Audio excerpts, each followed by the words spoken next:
ఉత్తమ అంటే మృత్యు. ఫ్రెష్ ఎక్స్పీరియన్స్ ఇచ్చారు. చాలామంది డిఫరెంట్ కథలు చెప్పాలనుకుంటారు కానీ సినిమాలంటే పిచ్చి. చిరంజీవి పిచ్చోడిని ఇంకో లాంగ్వేజ్లో చెప్పాలంటే ఇన్ఫాక్చుయేషన్. విలన్ కన్ను హీరోయిన్ మీద పడుతుంది, విలన్ గా నిన్ను చంపేస్తాడు. హీరో ఈగయ్యాడు. ఎస్ఎస్ రాజమౌళి అనే అతన్ని దృష్టిలో పెట్టుకోకుండా మీరైతే ఈ చెప్పిన లైన్ని కథగా ఎలా డెవలప్ చేస్తారు. షాకింగ్ ఇన్సిడెంట్ ఏంటంటే నువ్వు చెప్పానండి, నేను మొదలు పెడతాను, మీకు బోర్ కొడితే ఆపేయండి.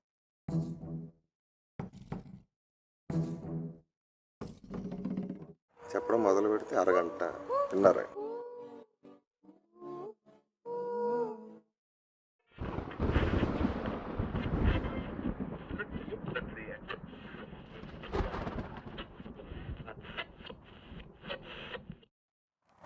Hi Ashwin. Hi Ajay. So I saw Akashvani. Okay. Loved it. అంటే ఆ యూనిక్ స్టోరీ లైన్ Okay. నన్ను బాగా హుక్ చేసింది. That's the first thing. చాలామంది డిఫరెంట్ కథలు చెప్పాలనుకుంటారు కానీ ఆ డిఫరెంట్ అనేది ప్రెస్ మీట్లో ఉంటుంది కానీ కథలో ఉండదు. సో ఫస్ట్ థింగ్ ఏంటంటే ఆ ప్రామిస్కి ఆ కథకి ఎగ్జాక్ట్గా ఆ మ్యాచింగ్ ఉంది. So it's definitely different story, unique story, చాలా ఫ్రెష్ కథ. నాకు అందుకు చాలా బాగా నచ్చింది ఫస్ట్ థింగ్.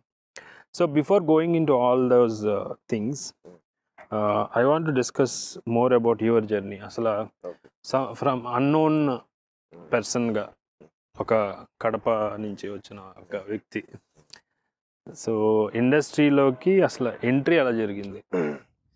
ఎంట్రీ అంటే సో బేసిక్గా నేను చిన్నప్పటి నుంచి పుట్టింది పెరిగింది మొత్తం తిరుపతిలోనే. యూజువలీ మనకి ప్రతి టౌన్లోనూ ఒక సినిమాని సెలబ్రేట్ చేసే కొన్ని థియేటర్స్ ఉంటాయి. తిరుపతిలో కూడా గ్రూప్ థియేటర్స్ అని ఒక 4-5 థియేటర్స్ ఒక చోట ఉంటాయి బస్ స్టాండ్ దగ్గర. సో ఆబ్వియస్లీ చిన్నప్పటి నుంచి 5th క్లాస్ నుంచి హాస్టల్ నేను. సో ఎప్పుడెప్పుడు ఖాళీ దొరుకుద్దా థియేటర్లకు వెళ్ళిపోయి సినిమాలు చూద్దాం, కొంచెం ఆ బ్యాచ్. బాగా చదువుతాను కానీ but end of the day సినిమాలంటే పిచ్చి. సో ఆ పిచ్చి ఎప్పుడు ఉండేది నాకు. అంటే నేను స్టార్టింగ్లో మెన్షన్ చేశాను కదా, thanks to my maths teacher Chidambaram అని ఒకటి ఉంటుంది. So is one of the finest maths teacher since Rayalaseema స్కూల్లో చదివేటప్పుడు ఆయన మ్యాథ్స్ టీచర్. ఆయనలా మ్యాథ్స్ ఎవరు చెప్పలేరు. అండ్ ఆయనంత చిరంజీవి పిచ్చోడిని నేను ఎక్కడ చూడలేదు. ఎంత బాగా చెప్తారో. ఇన్ కేస్ అప్పుడప్పుడు వార్డెన్స్కి కూడా నైట్ బయటికి వెళ్ళే పరిస్థితి కూడా ఉండదండి, అంత స్ట్రిక్ట్ హాస్టల్. అవన్నీ దాటుకుని ఆయన సినిమాకి వెళ్ళేవాడు.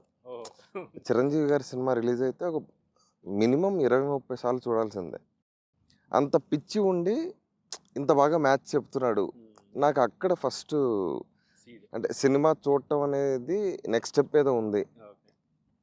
అక్కడి నుంచి సినిమాలు ఆయన బేసిక్గా నాకు ఇన్ఫ్లుయెన్స్ అనొచ్చు, ఏమనొచ్చు. సినిమాలు ఎక్కువ చూడడానికి అంటే ఒక రెగ్యులర్గా ఎప్పుడంటే అప్పుడు సినిమా చూసే స్టేజ్ నుంచి ఏ సినిమా రిలీజ్ అయినా చూసేయాలి, ఆ పిచ్చి అక్కడ స్టార్ట్ అయింది. అలా సినిమాలు చూసుకుంటా సో బేసిక్గా మనకు +1 +2 వరకు ఎలా ఉంటుందంటే ఒక అరగంట ఖాళీ దొరికిన చైర్లు వేసి కూర్చోబెట్టి చదివించేసేవాళ్ళు. హాస్టల్ లైఫ్ ఇంకా మనం అక్కడే ఉంటాం కాబట్టి ఇంక 24 hours చదివించేసేవాళ్ళు. సినిమాలు ప్రాసెస్ చూడటం అది మామూలే. 12th నుంచి ఇంజనీరింగ్కి వచ్చాక ఏమైందంటే నువ్వు క్లాసుకి రాకపో, సడన్గా నాకు ఆ ట్రాన్స్ఫర్మేషన్ చాలా ఇబ్బంది అనిపించింది. సో రోజు కూర్చోబెట్టి చదివించడం ప్రాసెస్ నుంచి సడన్గా ఒక ఇంజనీరింగ్ కాలేజ్లో జాయిన్ అయితే హాఫ్ డేనే క్లాసులు. ఆ క్లాసులు కూడా నువ్వు వస్తేరా లేకపోతేరా ఒక 75% మెయింటైన్ చేస్తే చాలు. నాకు ఆ ఫ్రీ టైం ఏం చేయాలో తెలిసేది కాదు. సో అప్పుడు ఇంకా ఎక్కువ సినిమాలు చూడటం. ఆ ప్రాసెస్లో ఒక సెకండ్ ఇయర్లో ఆ టైంలో మేబీ గట్టిగా సినిమాలు చూసి సినిమాలు వెనకాల ఏముంటుంది అనే ఆలోచన ఎక్కడ మొదలైంది. దాంతోపాటు ఓహో ఇలా కథ రాస్తారు, ఒక 100 మంది ఆ కథని తీసుకుని టెక్నీషియన్స్ అందరూ సినిమాని తెరకెక్కిస్తే మనం ఇక్కడ సినిమా చూడగలుగుతున్నాం. అదంతా కొంచెం బాగా ఇంట్రెస్టింగ్గా అనిపించింది. సో ఎక్కడో చిన్నప్పటి నుంచి డిస్కషన్స్లోనో మా అమ్మమ్మ దగ్గర కూర్చొని చందమామ కథలు చదవటం ప్రాసెస్లోనో somewhere there is a story thing అనేది లోపల ఉన్నింది. సో ఈ ప్రాసెస్ గురించి చదువుకున్నాక మనం ఎందుకు కథ చెప్పకూడదు, మనలో కూడా ఒక స్టోరీ రైటర్ అవుదాం అన్నది అప్పుడు ఉద్దేశం సెకండ్ ఇయర్లో. ఇంకది అంటే మనకు బ్యాక్గ్రౌండ్ లేదు. సో సో ఇది ప్రాసెస్ గురించి చదువుకున్న తర్వాత సో మనకు దగ్గరగా ఉన్నదంటే తెలుగు ఫిల్మ్ ఇండస్ట్రీ. దాంట్లోకి ఎలా వెళ్ళగలం, ఎలా వెళ్ళగలం అంటే ఫస్ట్ ఎవరైనా తెలుసుంటే వెళ్ళగలం, ఎవరు తెలీదు. లేదు వేరే ఇంకో ప్రాసెస్ అంటే ఫిలిం స్కూల్ నుంచి వెళ్తారు అన్నది ఒక అప్పటికి సిస్టమ్ లేదు మన తెలుగులో, బయట ఉండేది. ఇది ఆల్మోస్ట్ 10 years బ్యాక్. సార్ నిజమే, అప్పుడు ఫిలిం స్కూల్స్ లేవు, ఏది పెట్టలేదు కూడా మన తెలుగులో. మనం పూణే అనేది ఒకటి తెలుసు మనకు అప్పుడు, దానికి అప్లై చేయటం అంటే అప్లై చేస్తే. సో బేసిక్గా ఏంటంటే నాకు ఇంజనీరింగ్ ఫినిష్ అయ్యేలోపు, అండ్ నాకు ఇంజనీరింగ్లోనే కొంచెం క్యాంపస్ ప్లేస్మెంట్ అదే వచ్చింది. కాలేజ్ అయిపోగానే వెళ్ళిపోయి జాయిన్ అయిపోవచ్చు. సో నేను స్టోరీ రైటర్ లేదా ఏదో అవుదాం అనుకున్నప్పటి నుంచి ఇంజనీరింగ్ ఫినిష్ అయ్యే వరకు ఒక 4 years టైం. సో అది నాకు బాగా హెల్ప్ అయింది, నేను ఆలోచిస్తుంది కరెక్టా కాదా. సో బేసిక్గా అప్పుడు ఉన్నది మేబీ నాకు ఫ్యాసినేషన్ అయి ఉండొచ్చు. ఆ ఫ్యాసినేషన్ సరిపోదు, ఎందుకంటే నేను ఇంకో లాంగ్వేజ్లో చెప్పాలంటే ఇన్ఫాక్చుయేషన్. సో సిమిలర్గా. సో బేసిక్గా నేను సినిమాల గురించి తెలుసుకునే ప్రాసెస్లో కొంతమంది డైరెక్టర్లు ఎలా అయ్యారు, వాళ్ళకు నాలాగా అనిపించింది, వాళ్ళు సినిమాలకి ఎలా వెళ్ళారు బ్యాక్గ్రౌండ్ లేకుండా, వెళ్ళిన తర్వాత ఎన్ని సంవత్సరాలకి సినిమాలు తీశారు, అదంతా కొంచెం స్టార్టింగ్లో భయం వేసింది.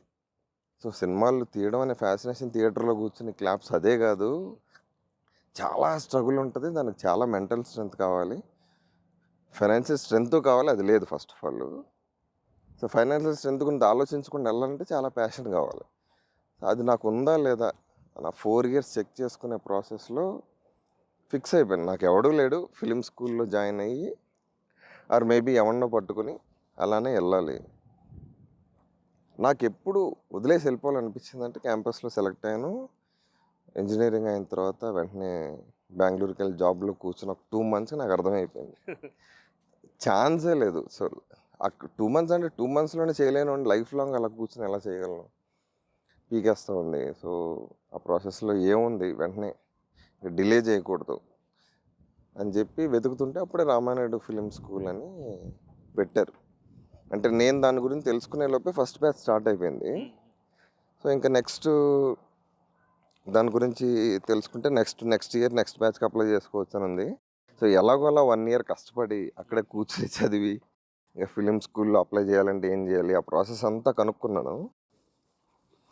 సో కనుక్కున్న తర్వాత నెక్స్ట్ రామానాయుడు ఫిలిం స్కూల్కి అప్లై చేస్తే వాళ్ళు ఏదో పిలిచి సంథింగ్ ఏదో ఒక సినిమా, ఆ సినిమా పేరు కూడా గుర్తుంది, హీరో అని ఉంటుంది, చైనీస్ ఫిలిం, సమ్ జెట్లీనో ఏదో ఉంటుంది, కూర్చోబెట్టి వచ్చిన వాళ్ళందరికీ ఆ సినిమా చూపించి ఆ సినిమాలో కొన్ని క్వశ్చన్స్ వేసి మీరేమనుకుంటారో రాయండి అని చెప్పి అడిగారు. సో అది అయిన తర్వాత ఒక పర్సనల్ ఇంటర్వ్యూ ఉంది, ఒక రిటర్న్ టెస్ట్ ఉంది. సో ఏదో మనకేమొచ్చో మనం ఏం చేయగలమో ఏదో మొత్తం రాసాం, వచ్చేసాం, మళ్ళీ back to desk job. Okay. So మీకు ఆ హీరో అన్న చూసి మీరేం రాశారు? అంటే నాకు ఫస్ట్ నేను అప్పటి వరకు సినిమాల గురించి చదువుకున్నాను, ఏదో చేశాను అన్నది, ఫారిన్ సినిమాలు అది చూడలా. మ్యాక్సిమం చూస్తే స్పీల్బర్గ్ సినిమాలు, కొంచెం యాక్షన్ సినిమాలు, జురాసిక్ పార్క్లు, ఈటీలు, ఎక్కువ స్పీల్బర్గ్ ఇన్ఫ్లుయెన్స్ ఎక్కువ ఉండేది. ఆ డెసిషన్ మేకింగ్ ప్రాసెస్లో Spielberg is one who help me in deciding. So నాకు డెమిగాడ్ లాగా. చైనీస్ సినిమాలు ఎప్పుడు చూడాలి, ఆ సినిమా ఫుల్ కలర్ఫుల్ ఉంటుంది, మంచి మంచి యాక్షన్ సీక్వెన్స్లు. నాకేదో నేను ఫ్యాసినేట్ అయిన విషయాలు, ఇంతవరకు నేను చూడని కొన్ని విషయాల గురించి రాశాను అందులో. ఆ ప్రొడక్షన్ గురించి, ప్రొడక్షన్ డిజైన్ గురించి, ఆ కలర్ టోన్స్ గురించి. నేను ఇంతవరకు అప్పటికే ఒక 100,000 సినిమాలు చూశాను, కానీ అంత అంత అంత సాచురేటెడ్ కలర్స్తో అంత విజువల్ బ్యూటీ చూడాల. సో దాని గురించి అది నాకు నచ్చింది, మేబీ కొంచెం ఇన్ఫ్లుయెన్స్ కూడా అయ్యానని చెప్పి ఏదో రాశాను. రాసి మళ్ళీ వెనక్కి వెళ్ళిపోయిన తర్వాత 1 month తర్వాత ఎప్పుడో కాల్ చేశారు, ఇట్లా ఒక 30 మందినే తీసుకుంటాము, 200-300 మంది వచ్చారు, 30 మందిలో మీరున్నారు, సో ఒక 20 రోజుల్లో ఎన్నో లక్షలు కడితే జాయిన్ అయిపోవచ్చు. అక్కడ మళ్ళీ క్వశ్చన్ మార్క్ పడింది. అంటే అప్పటికే అమ్మ నాన్నకి చెప్పాను, ఇట్లా అంటే బాగా చదువుతాను కాబట్టి వాళ్ళకి కొంచెం కాన్ఫిడెన్స్ ఉంది, ఏమన్నా చెప్తే బాగా చెప్తాడని. Okay, you are academically good. Yeah, so I was very good. అందుకే రిలేటివ్స్ అంతా ఫుల్ షాక్ ఇప్పటికీ. అంటే ఇప్పుడు మంచి సినిమా తీశాను కాబట్టి వాళ్ళు కొంచెం డౌట్ క్లియర్ అయ్యాయి, కానీ ఇది ఎగిరిపోతాడని చాలా మంది ఫిక్స్ అయ్యారు. అంటే చదివితే బాగా సినిమాలు తీరు ఏదో ఉంటుందా, చదువు రాకపోతే సినిమాల్లో పోరా అని అంటూ ఉంటారు కదా. సో అది అమ్మ నాన్నకి అప్పుడే చెప్పున్నా అప్లై చేయకముందే. సో ఫైనాన్షియల్ సపోర్ట్ మళ్ళీ తీసుకోవడం ఎందుకు అని చెప్పి సో వీళ్ళకి చెప్పాను. సో ఇలాగా సో ఇప్పుడు నేను ఒక జాబ్ చేస్తున్నాను, నెక్స్ట్ ఇయర్ జాయిన్ అవుతాను, ఎందుకంటే నేను ఎర్నింగ్ ఆ డబ్బు ఏదో పోగు చేసుకుని నెక్స్ట్ ఇయర్ జాయిన్ అవుతానని చెప్పాను వాళ్ళకి. చెబితే అలా కుదరదు, నెక్స్ట్ ఇయర్ మళ్ళీ అప్లై చేసుకోవాలన్నారు. సరే అని ఫోన్ పెట్టేశారు. సరే నేను ఆ ఇయర్ హోప్ వదిలేసుకున్నా, సరే నెక్స్ట్ ఇయర్ ట్రై చేద్దాం ఏముంది, అప్పుడు ఇంకెంత 21, 22 అంతే. సో అలా మళ్ళీ 1 మంత్ అలా ఆఫీస్లో కూర్చుంటుండగా ఒకరోజు సడన్గా ఆఫీస్కి 9 o'clock వెళ్తే సడన్గా మెయిల్ వచ్చింది. మెయిల్ ఏంటని ఓపెన్ చేసి చూస్తే సో మెయిల్లో ఏముందంటే సో అడ్మిషన్స్ గురించి ఒక సురేష్ బాబు గారు ఒక మీటింగ్ పెట్టారు. ఈ 30 మంది మనం కాల్ చేసిన వాళ్ళలో ఎందుకు జాయిన్ అవ్వలేదు ఇతను అని అడిగారు. ఏదో ఫైనాన్షియల్ దిస్ థింగ్ అని అడిగితే సో వాళ్ళు ఏదో అప్పుడు ఇంటర్వ్యూ వెళ్ళి అటెండ్ అయ్యాం కదా, వాళ్ళు ఏదో లిస్ట్లో చూస్తే నాది 1 or 2 ఏదో ఉందంట. సరే ఎలాగో స్కాలర్షిప్ అని ఏదో వాళ్ళు మెన్షన్ చేశారు, ఇస్తారో ఎవరో అని చెప్పి మనం అప్లై చేసాము. So we're giving in scholarship, interest ఉంటే వచ్చేయమని చెప్పండి. ఆ మెయిల్ చూడంగానే ఇంకెక్కడ ఆగుద్ది మనకి. సో వెంటనే మేనేజర్ గారి దగ్గరికి వెళ్ళి కడుపు నొప్పి అని ఏదో నాటకాలు చెప్పి సో వెంటనే ఇంటికి వచ్చేసి మా అన్నయ్యతో ఉండేవాడిని అప్పుడు. మా అన్నయ్యకి వెంటనే ఫోన్ చేసి, మా అన్నయ్య ఆఫీస్లో ఉండే ఫోన్ చేసి ఇలా వచ్చింది. ఆ ఈవినింగే ట్రైన్ బుక్ చేసుకొని ఎక్కేసి నెక్స్ట్ రోజు మళ్ళీ క్లాస్లో ఉన్నా. సో ముందు రోజు 9 గంటలకు డెస్క్ జాబ్లో ఎలా ఉన్నానో ఫిలిం స్కూల్ క్లాస్ రూమ్లో ఉన్నా నెక్స్ట్ రోజు.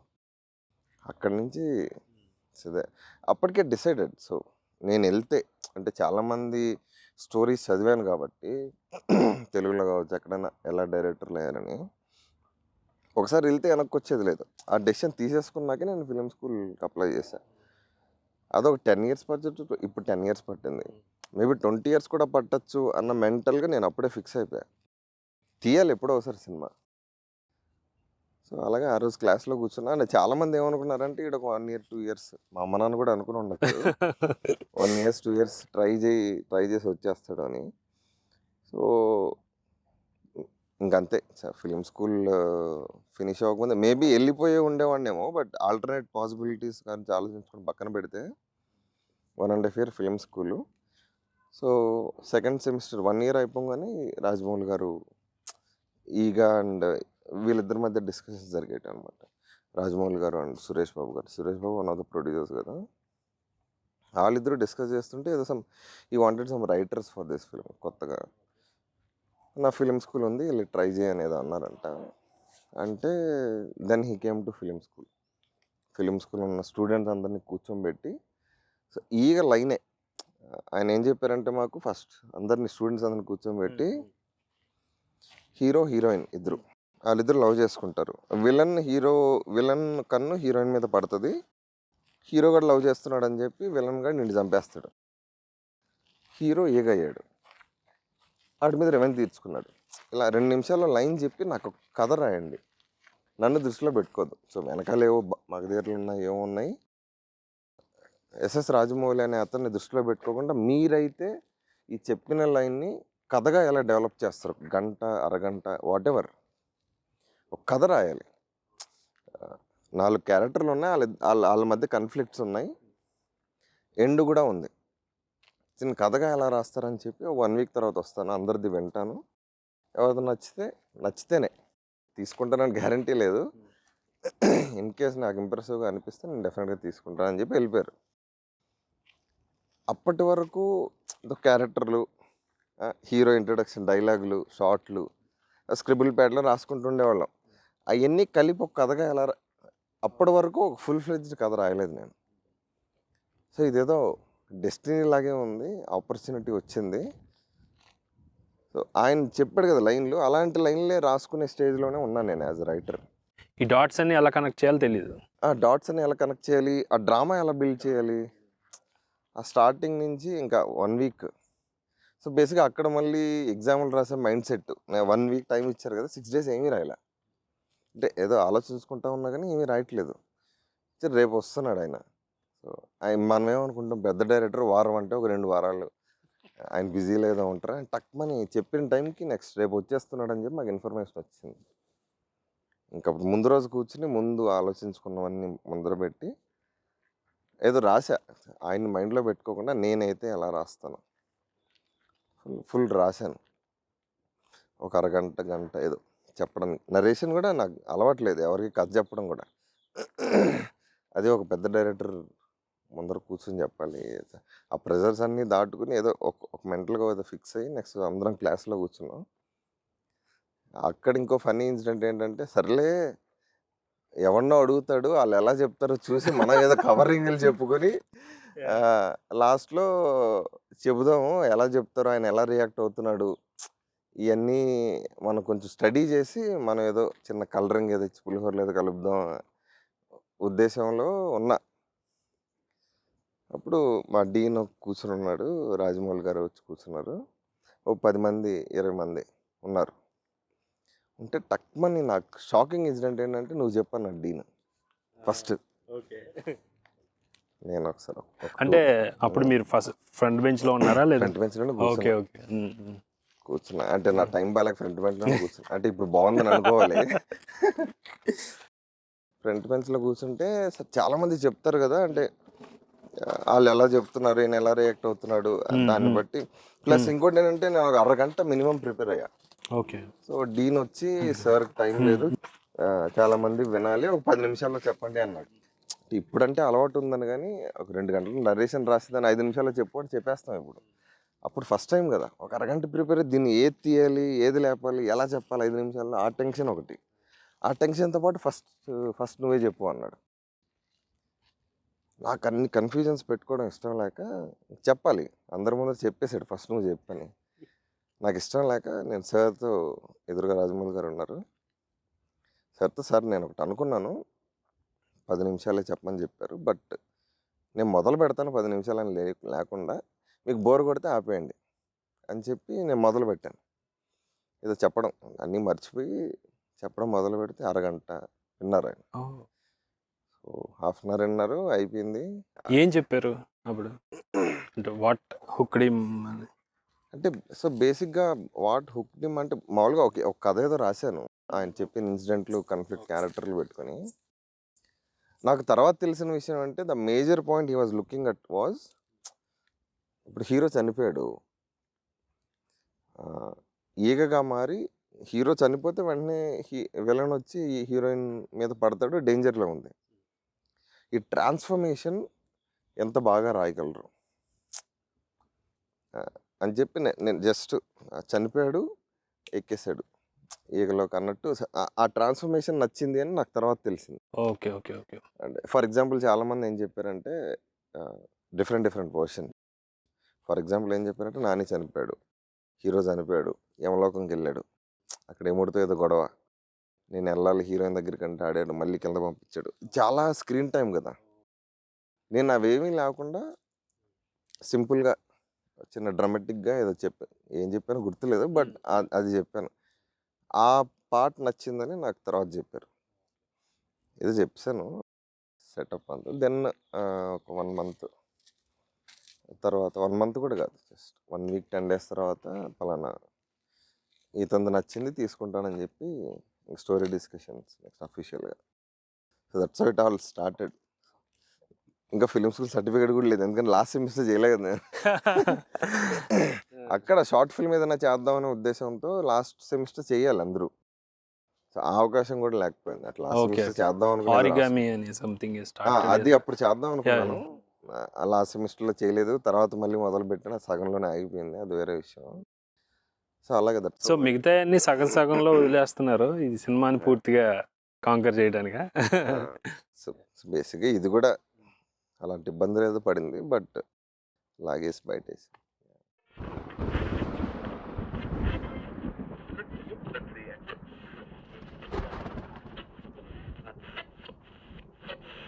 సో ఇక్కడ నాకు main, so Rajamouli is a big director, okay. So మీరు ఆయన once you are hired for Eega, okay, మీరు ఫస్ట్ టైం వెళ్ళినప్పుడు డిస్కషన్ రూమ్ ఆఫ్ ఈగాలో what did you discuss? I mean అంటే కాన్సెప్ట్ లెవెల్ నుంచి మీరు ఉన్నారు కదా, ఫైనల్ ఎగ్జిక్యూషన్ దాకా. సో అది ఏం జరుగుతుంది అక్కడ జనరల్గా ఏం జరుగుతుంది రైటర్స్ రూమ్లో? అది ఆ డిస్కషన్ అయినా ప్లస్ నా సినిమా డిస్కషన్ అయినా అంటే ఒకళ్ళు ఒక్కోలాగా ఉంటారు. మనకు ఫస్ట్ టైం, నాకు కూడా ఫస్ట్ టైం. సో పెద్ద డైరెక్టర్ దగ్గరికి వెళ్ళాము అంటే స్టోరీ డిస్కషన్లు అంటే ఎలా ఉంటే నో నాలెడ్జ్. సో చాలా సరదాగా అయింది యాక్చువల్లీ. నేను చాలా టెన్షన్ పడ్డాను. అంటే కథ విన్నారు, సెలెక్ట్ అయ్యాం, వెళ్ళి కూర్చున్నాం అంటే ఎలా ఉంటుంది, ఎలా చెప్పాలి అంటే రోజు ఏదో ఒకటి చెప్పాలిగా, లేకపోతే తీసేస్తారు.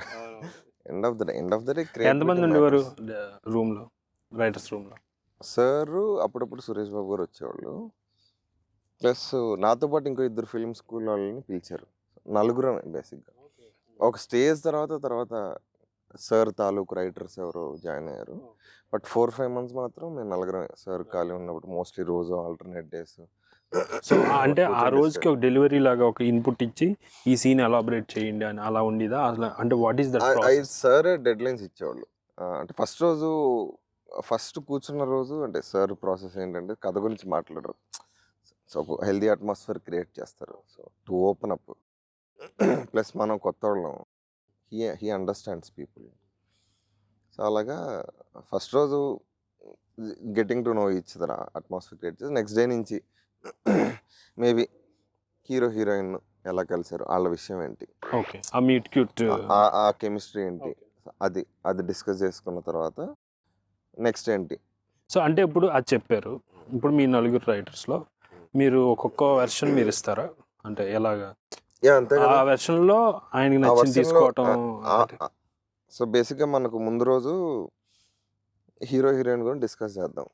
రేపు లేదా 2 days గ్యాప్ తీసుకుని నెక్స్ట్ సిట్టింగ్లో హీరో ఏం చేస్తాడు, హీరోయిన్ ఏం చేస్తుంది, వాళ్ళిద్దరూ ఎలా కలిసారు, వాళ్ళ కెమిస్ట్రీ ఏంటి, వాళ్ళిద్దరు కెమిస్ట్రీ స్ట్రాంగ్గా చూపిస్తేనే హీరో చనిపోయిన తర్వాత కూడా హీరో గుర్తుంటాడు. సో ఇప్పుడు హీరో ఏం చేస్తాడు అనేది ఆయన డిసైడ్ అయ్యారా ముందు, లేదా ఈ ఇన్పుట్స్ లోంచి వచ్చి? మ్యాక్సిమం అంతా ఉండేది చిన్న చిన్న ఇన్పుట్స్ ఏవో మా దగ్గర నుంచి మనం చెప్పిందని చాలా బ్యూటిఫుల్గా ఒక చిన్న పాయింట్ని పట్టుకుని చాలా బ్యూటిఫుల్గా స్క్రీన్ ప్లే డిజైన్ చేసేవాళ్ళు. Is an expert in screen play, అందరికి తెలిసిన విషయం.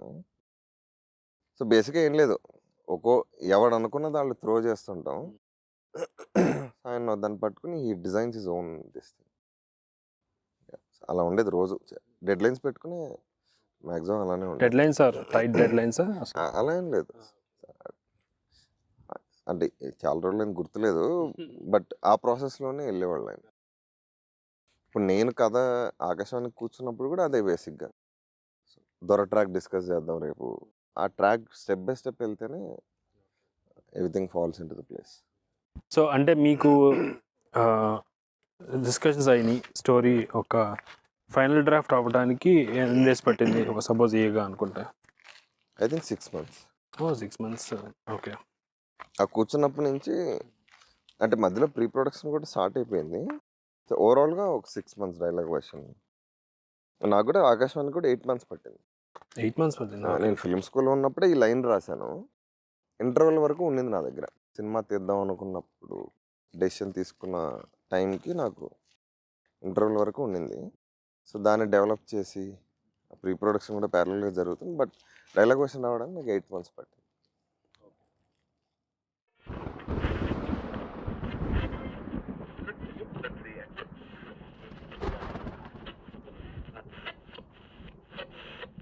సో సెట్కి వెళ్ళాక explain that journey of yours.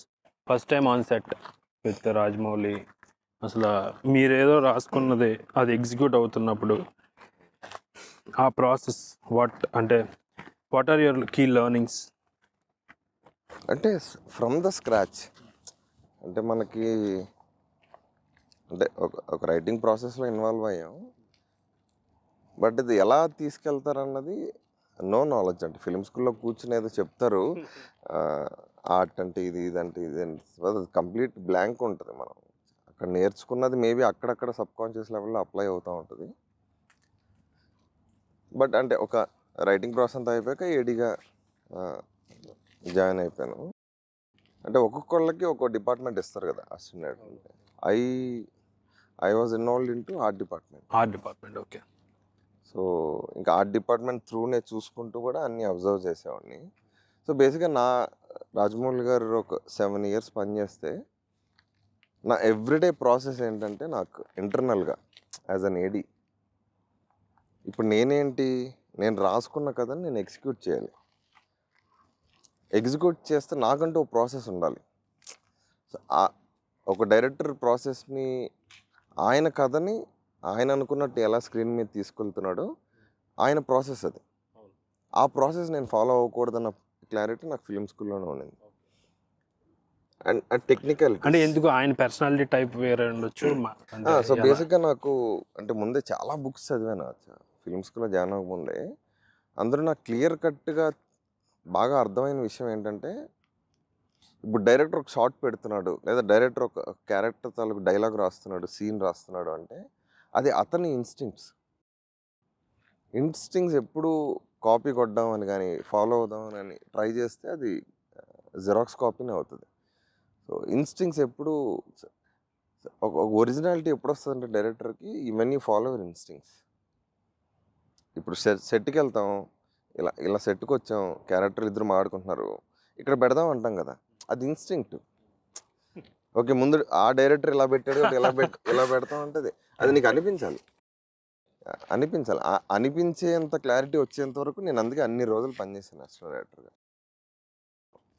Instincts so process ఏదైనా అంటే టెక్నికల్ ప్రాసెస్ అంతా సేమే ఉంటుంది. ఎండ్ ఆఫ్ ద డే దాన్ని మనం ఎలా వాడాం, మనకు అనిపించిన ఇన్స్టింక్ట్స్ ఆర్ వాట్ ఎవర్, దాన్ని మన ప్రాసెస్లోకి ఎలా వాడుకున్నాం అన్నది చాలా ఇంపార్టెంట్. అంటే every director has his own process. ఎంతో కొంత మనం కూడా ఇన్ఫ్లుయెన్స్ అవుతాం, but end of the day మన ఇన్స్టింక్ట్స్ ఎలా తీసుకెళ్తే అలా వెళ్ళాలి.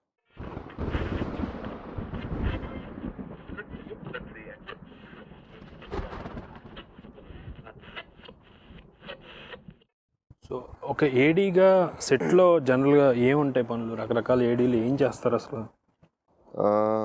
అంటే నేనైతే సో ఫర్ ఎగ్జాంపుల్ నేను ఇందాక art department I use to take care అని చెప్పాను కదా.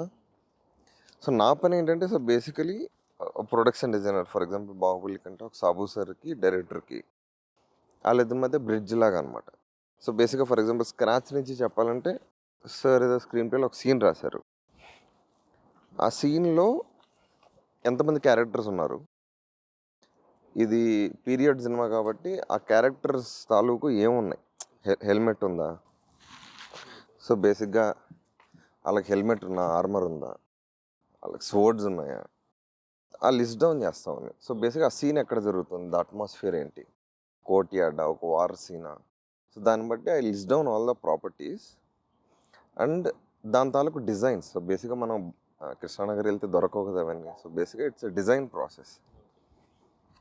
So each and every property design జరగాలి. సో వాళ్ళిద్దరిని కమ్యూనికేట్ చేయించి ఒక డిజైనర్కి చేయించి అన్ని ఫాలో అప్ చేయటం. సో బేసిక్గా సో ఫర్ ఎగ్జాంపుల్ హెల్మెట్ అనుకోండి, క్రౌన్ వేసుకుంటున్నాడు ఒక క్యారెక్టర్లో, సో ఆ క్రౌన్ ఎలా ఉండాలి ఏంటని వాళ్ళిద్దరు మాట్లాడుకుని ఒక డిజైనర్కి చెప్తారు.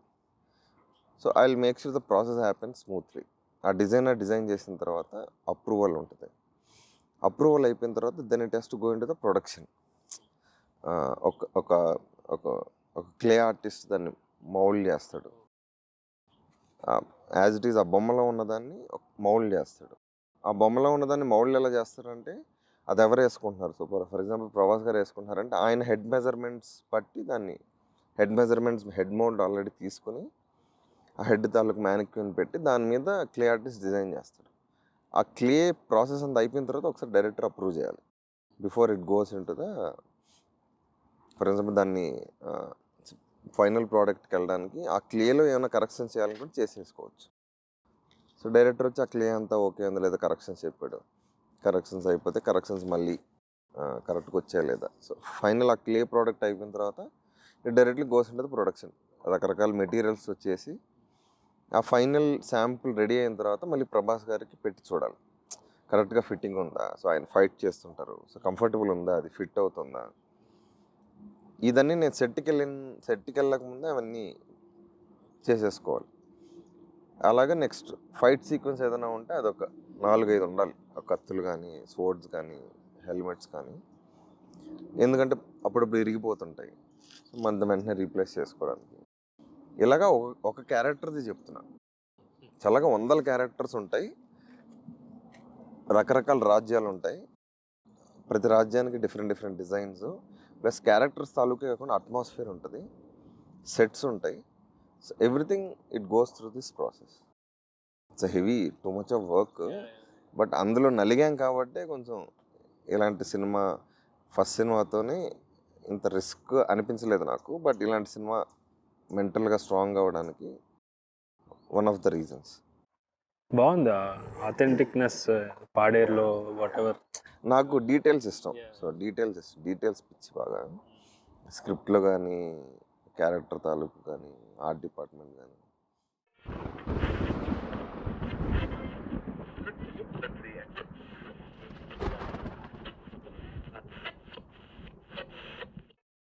సో ఇండస్ట్రీకి రాకముందు వీ హ్యావ్ సర్టన్ మిస్కాన్సెప్షన్స్ చాలామందికి ఉంటాయి.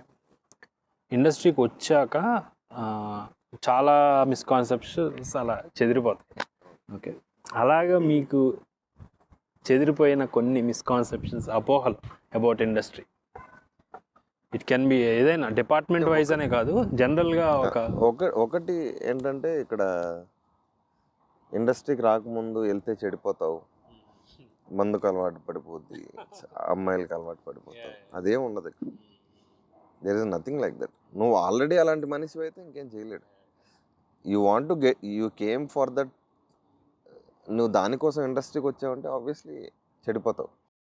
బట్ ఇలాంటిది ఏం ఉండదు అక్కడ. సో మేబీ ముందు ఎలా ఉండిందో కానీ, నేను ఫిలిం స్కూల్ నుంచి ఆ ప్రాసెస్ స్టార్ట్ అయ్యేటప్పటికే ముందు చదువు రాకపోతే ఇండస్ట్రీకి వెళ్ళరా అది ఉండేది. నేను వచ్చేటప్పటికి there are lot of educated people. అంటే మేబీ శేఖర్ కమలా గారితో స్టార్ట్ అయ్యి ఉండొచ్చు అది. But there is lot of professionalism. నేను సాఫ్ట్వేర్లో పనిచేశాను 1 year. దానికంటే 100 రెట్లు ప్రొఫెషనలిజం, 100 రెట్లు giving respect to each other ఉంది ఇక్కడ. చాలామంది మిస్కన్సెప్షన్స్ అంతే. సో దాని మీద ఒక ఫోకస్ లైట్ ఉంటుంది కాబట్టి టు టాక్ అబౌట్ ఏదో మాట్లాడుతూ ఉంటారు. అదేమీ లేదు. ఈ 10 years ప్రాసెస్లో ఐ హ్యావ్ సీన్ ఒక అమ్మాయిని తక్కువగా చూడటం కానీ ఇండస్ట్రీలో. మేబీ నేను పనిచేసిన అట్మాస్ఫియర్లో లేదు, బట్ ఇప్పుడు నేను సినిమాలు తీసేటప్పుడు కూడా అది ఉండదు. చాలా హెల్దీ, రాజమౌళి గారి దగ్గర చాలా హెల్దీ అట్మాస్ఫియర్ ఉంటుంది. It's not that women look down చేయటం, వేరే వాళ్ళకి ప్రిఫరెన్స్, అలా ఏమి ఉండదు. It's very respectful, very healthy అట్మాస్ఫియర్లో నేను ఏడీగా పనిచేశాను. నా ఫ్యూచర్లో కూడా నా సినిమాలకు అలాగే ఉంటుంది.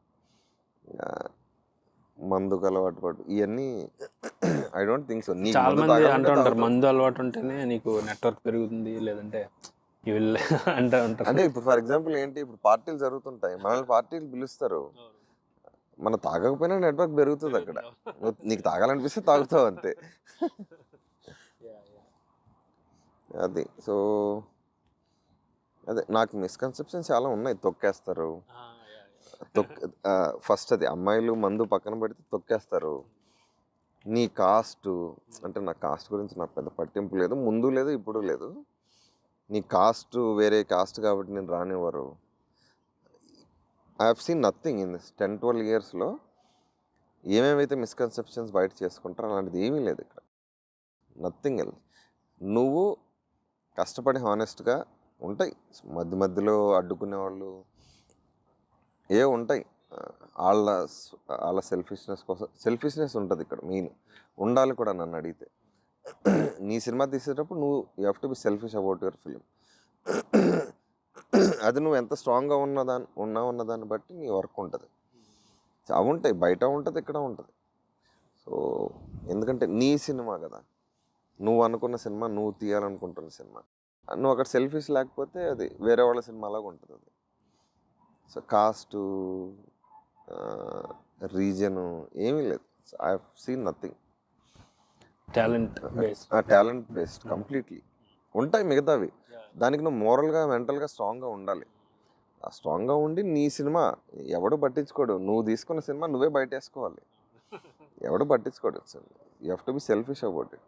దాన్ని ఎన్నడ్డు వచ్చినా అప్పుడప్పుడు పాలిటిక్స్ ఆడాల్సి వచ్చినా ఆడాలి. ఎండ్ ఆఫ్ ద డే నీ సినిమా బయటకు రావాలి. సో అది మిస్కన్సెప్షన్స్ చాలా ఉండేవి. మేబీ ఉండొచ్చేమో అక్కడక్కడ. అందులోకి నువ్వు వెళ్ళాలనుకుంటే వెళ్ళచ్చు, లేదు అనుకుంటే there is lot of healthy industry, more professionalism then you see outside వేరే బిజినెస్లో కానీ. మేబీ ఆర్గనైజ్డ్గా ఉండకపోవచ్చు. ఎందుకు ఆర్గనైజ్డ్గా ఉండదంటే ఇప్పుడు ఒక ఐటీ కంపెనీలో సీఈఓ ఎలా చెప్తే అన్ని డిపార్ట్మెంట్స్ అలా ఫాలో అవుతాయి. ఇలా ఇక్కడ అది కాదు కదా. ఎవడి సినిమా ఆడి ప్రాసెస్లో జరుగుతుంది. ఆడొక సీఈఓలా చేయాలనుకుంటే సినిమా అలా పద్ధతిగా పేపర్ వర్క్ అలా జరుగుతుంది. ఇప్పుడు నా సినిమా నేను సెట్కి వెళ్ళి ఐడియా చెప్తే అది జరగాలి అంటే ఆర్గనైజ్గా ఉండదు. Everybody has their own process. ఆర్గనైజ్డ్గా నువ్వు ఉండాలి అనుకుంటే నువ్వు సినిమా తీసినప్పుడు నువ్వు అలా చేసుకోవాలి. అన్ని సినిమాలు అలా జరగవు. బికాస్ ఒక director, producer, hero mind set, మూడు, వాళ్ళకి ఏమనిపిస్తే అది చేయాలి. అలా ఒక సినిమా జరుగుతున్నప్పుడు ఆబ్వియస్లీ వేరే వ్యక్తులకు అది ఆర్గనైజ్గా కనిపించదు. క్రియేటివ్ ప్రాసెస్ కదా. You have to be prepared దాన్ని మ్యానిపులేట్ చేసుకోవడానికి. ప్రాసెస్ ఆల్రెడీ వేసుకున్న షెడ్యూల్ని ఏదో షెడ్యూల్ అయితే వేసేస్తారు ఒక 50 రోజులు. First day hero introduction, for example hero introduction చేద్దామని ముందు ఎప్పుడు అనుకుని ఉంటారు. ముందు రోజు రేపు షూటింగ్ అంటే ముందు రోజు హీరోకి డైరెక్టర్కి ఇంట్రొడక్షన్ వద్దులో ఒక సింపుల్ సీన్ ఏదైనా చేద్దాం అప్పుడు అనిపించచ్చు. ఆ సింపుల్ సీనే చేయాలి, ఎందుకంటే వాళ్ళ మూడ్ బట్టి సినిమా బాగా వస్తుంది. All that things happen. నా దాంట్లో కూడా జరుగుతాయి. సో ఇందాక చెప్పాను కదా, ఇన్స్టింక్ట్స్, ఏది అనిపిస్తే అదే చేయాలి.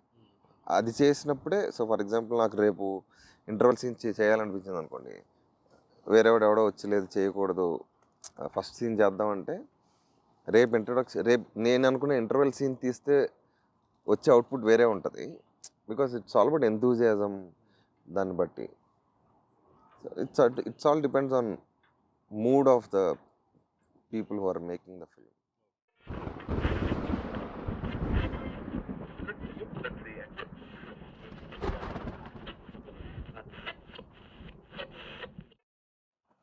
సో ఇప్పుడు రాజమౌళి గారు మామూలుగా ఆన్ సెట్ మీరు నేర్చుకున్నారా? ఆయన నుంచి మీరు నేర్చుకున్న ఒక కీ టేక్అవేస్ ఏంటి? ఒక 3 ఆన్ సెట్లో.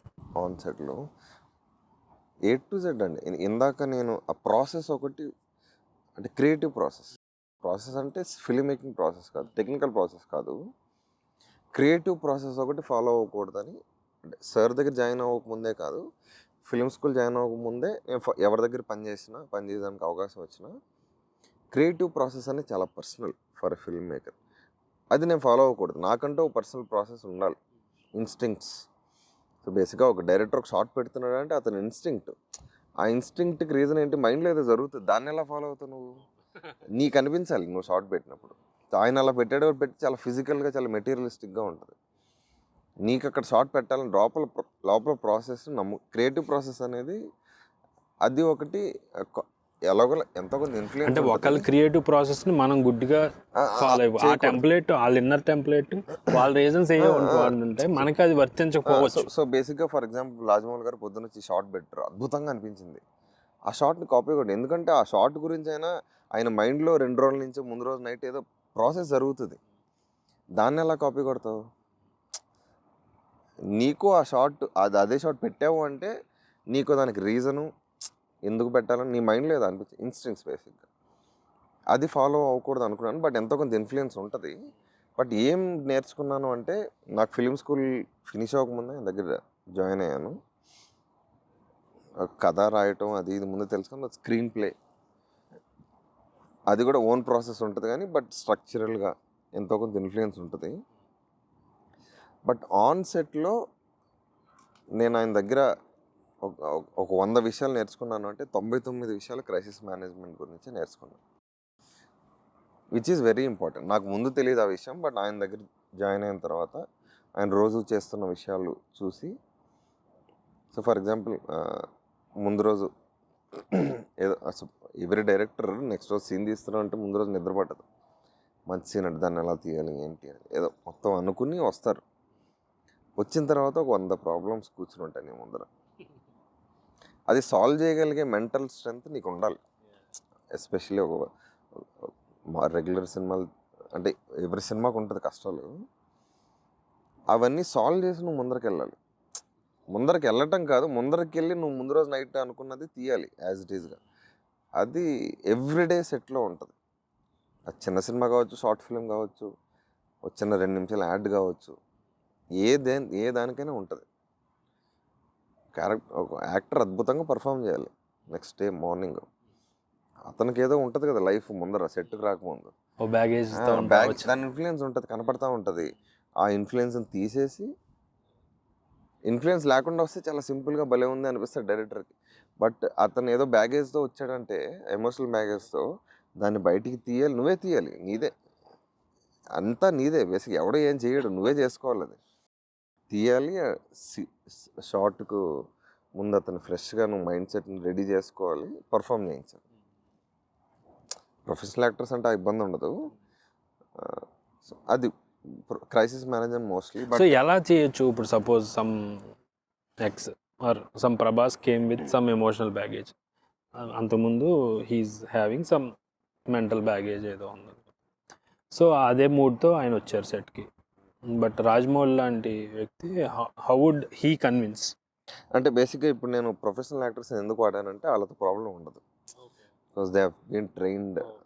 అది సో వాళ్ళకు తెలుసు టైం ఇంపార్టెన్స్ ఏంటి అనేది. నేను దాని గురించి ఎందుకు డిస్కస్ చేశానంటే I worked with all the new actors. నాకు ఆ ప్రాబ్లం ఉండేది. So new actor professional directors, professional actors గురించి ప్రభాస్ గారు అంత పెద్ద యాక్టర్స్తో కనీసం 2-3 సినిమాలు చేసిన వాళ్ళతో ఆ ప్రాబ్లం ఉండదు. బికాస్ దే నో సీన్ ఏంటో తెలుసు, మనం ఎక్స్ట్రాగా బ్యాగేజ్ తీసుకెళ్ళకూడదని తెలుసు. They are very very professional. వాళ్ళతో ఉండదు.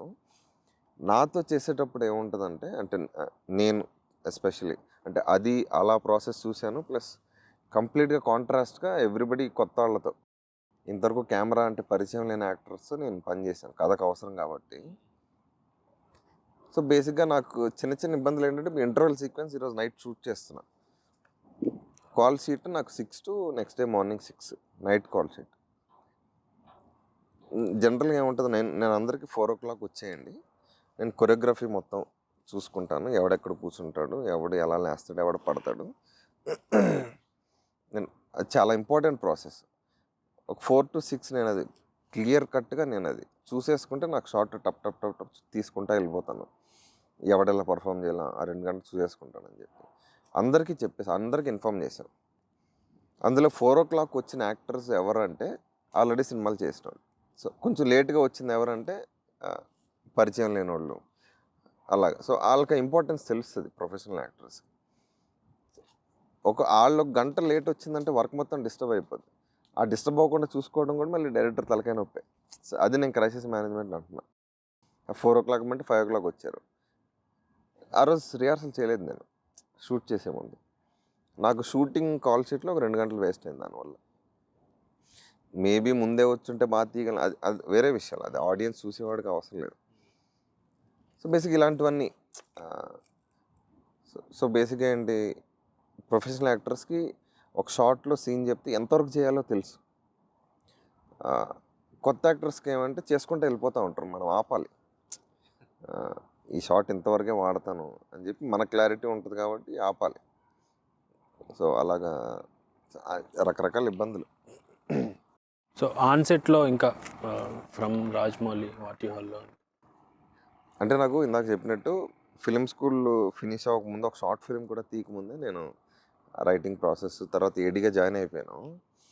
నాకు మైక్ ఎలా పట్టుకోవాలి దాని దగ్గర నుంచి పోస్ట్ ప్రొడక్షన్లో ఫైనల్ ప్రోడక్ట్ అన్నీ మిక్స్ చేసి మొత్తం టెక్నికల్గా మొత్తం ఆయన దగ్గర నేర్చుకుని, నేను ఎవరి దగ్గర పని చేయలేదు. సో యాక్టర్స్కి ఎలా చెప్తున్నాడు, ఒక సీన్ పేపర్ మన దగ్గర ఉంటుంది యాజ్ రైటర్, యాజ్ అన్ ఏడీగా మనకు సీన్ పేపర్ మన దగ్గర ఉంటుంది. ఈ సీన్ మీద ఉన్నదాన్ని, సో సీన్ మీద ఒక సీన్ ఉంది, ఆ సీన్లో ఉన్నదాన్ని ఎంతమంది కన్వే చేయాలి, ఆర్ట్ డైరెక్టర్ చెప్పాలి సెట్ చేయడానికి, ఏమైనా విఎఫ్ఎక్స్ ఉంటే విఎఫ్ఎక్స్ సూపర్వైజర్ చెప్పాలి, డిఓపికి చెప్పాలి, యాక్టర్స్కి చెప్పాలి, ప్రొడక్షన్ వాళ్ళకి చెప్పాలి రిక్వైర్మెంట్. ఇదన్నీ ఎలా చెప్తున్నాడు, సీన్ మీద ఉన్నదాన్ని ఎలా చెప్తున్నాడు, సెట్ మీదకి వచ్చాక అవి ఎలా వస్తున్నాయి, అవన్నీ కలిపి పేపర్ మీద ఉన్నదాన్ని ఎలా షార్ట్ మేకింగ్ ఎలా చేస్తున్నా, ప్రాసెస్ మొత్తం మోస్ట్లీ నాకు మెయిన్ క్రైసిస్ మేనేజ్మెంట్తో పాటు మెయిన్ నేర్చుకున్నది ఏంటంటే మిగతావన్నీ తగ్గినా పర్లేదు, యాక్టర్స్కి కరెక్ట్గా కమ్యూనికేట్ చేయగలిగే పర్ఫార్మెన్స్ వచ్చేసిందంటే వెనకాల లైట్ పోయినా పట్టించుకోడు, ప్రాపర్టీ లేకపోయినా పట్టించుకోడు. మెయిన్ ఇంపార్టెంట్ 99% అది రాబట్టుకోవాలి. సో అది నేను చాలా కీన్గా అబ్జర్వ్ చేసాను ఉన్నదాన్ని. సో ఫర్ ఎగ్జాంపుల్ ఒక మంచి యాక్టర్ దొరికేస్తే చెప్పిన దాని పర్ఫార్మెన్స్ వేరేలా ఉంటుంది. బట్ ఒక యాక్టింగ్ చేయలేని, అంటే పెద్దగా యాక్టింగ్ పర్ఫార్మెన్స్ లేని యాక్టర్తో కూడా రాబట్టుకోగలిగితే అప్పుడు నీకు స్కిల్ ఉన్నట్టు. సో నీకు రాజమౌళి గారి సినిమాల్లో వీడు బాగా చేయలేదు అని నీకు ఎప్పుడు అనిపించదు. కానీ ఆడు చేయలేకపోయినా ఈయన ఎలా చేయించుకున్నాడు అన్నది, ఆడు చేయలేకపోయినా ఎలా చేయించుకున్నాడు అన్నది ఆయన special skill.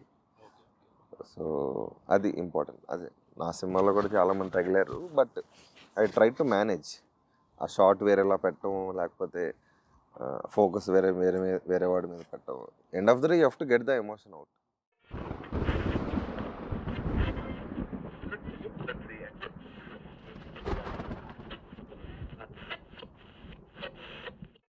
So off set మీరు ఏం నేర్చుకున్నారు రాజమౌళి?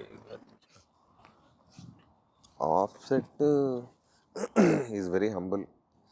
సో నాకు ఈగ తర్వాత మోస్ట్ షాకింగ్ విషయం ఏంటంటే అంత పెద్ద హిట్ అయిపోయింది. ఆయన నార్మల్గా మళ్ళీ ఒక 2 నెలల్లో ఆయన బేసిక్గా ఎంతో కొంత ఎక్కుతుందండి. హ్యూమన్ బీయింగ్ అంటే అవునవును, ఎంతో కొంత చిన్న చిన్న ప్రైడ్ లేకపోతే క్యారీ అది ఉండదు. అంటే అది నేర్చుకున్నామని చెప్పలేను, బట్ మేబీ నేను క్యారీ అవే అవ్వచ్చు. బట్ ఆయన ప్రాసెస్ చూశాను కాబట్టి అవ్వకూడదు అని ఒక మైండ్లో ఉంటుంది. అవ్వకుండా నెక్స్ట్ సినిమా కూడా నోరు మూసుకుని ఒళ్ళ దగ్గర పెట్టుకుని ఫస్ట్ సినిమా లాగా తీయాలి అన్నది ఒకటి. ఆయనలాగా ఉండలేను, బట్ అలా ఉంటే సినిమాలు బెటర్గా తీయచ్చు అన్నదని ఒక మైండ్లో ఉంటుంది నాకు, ఫిక్స్ అయిపోయి. సో నేను ఎప్పుడు క్యారీ అవే అయిపోయినా మేబీ అది గుర్తొస్తూ ఉంటుంది నాకు. కానీ హౌ డస్, అంటే ఆయన అంత హంబుల్గా ఎలా ఉండగలుగుతారు అనేది what might be the reason? అంటే అది చెప్పలేమండి, అది అప్బ్రింగింగ్ అవ్వచ్చు, family upbringing, that's there personal. Still he uses normal car అని జనరల్గా that's a life style. Life style. ఆయనకి అలా ఉండటం ఇష్టం, అలా ఉంటారు.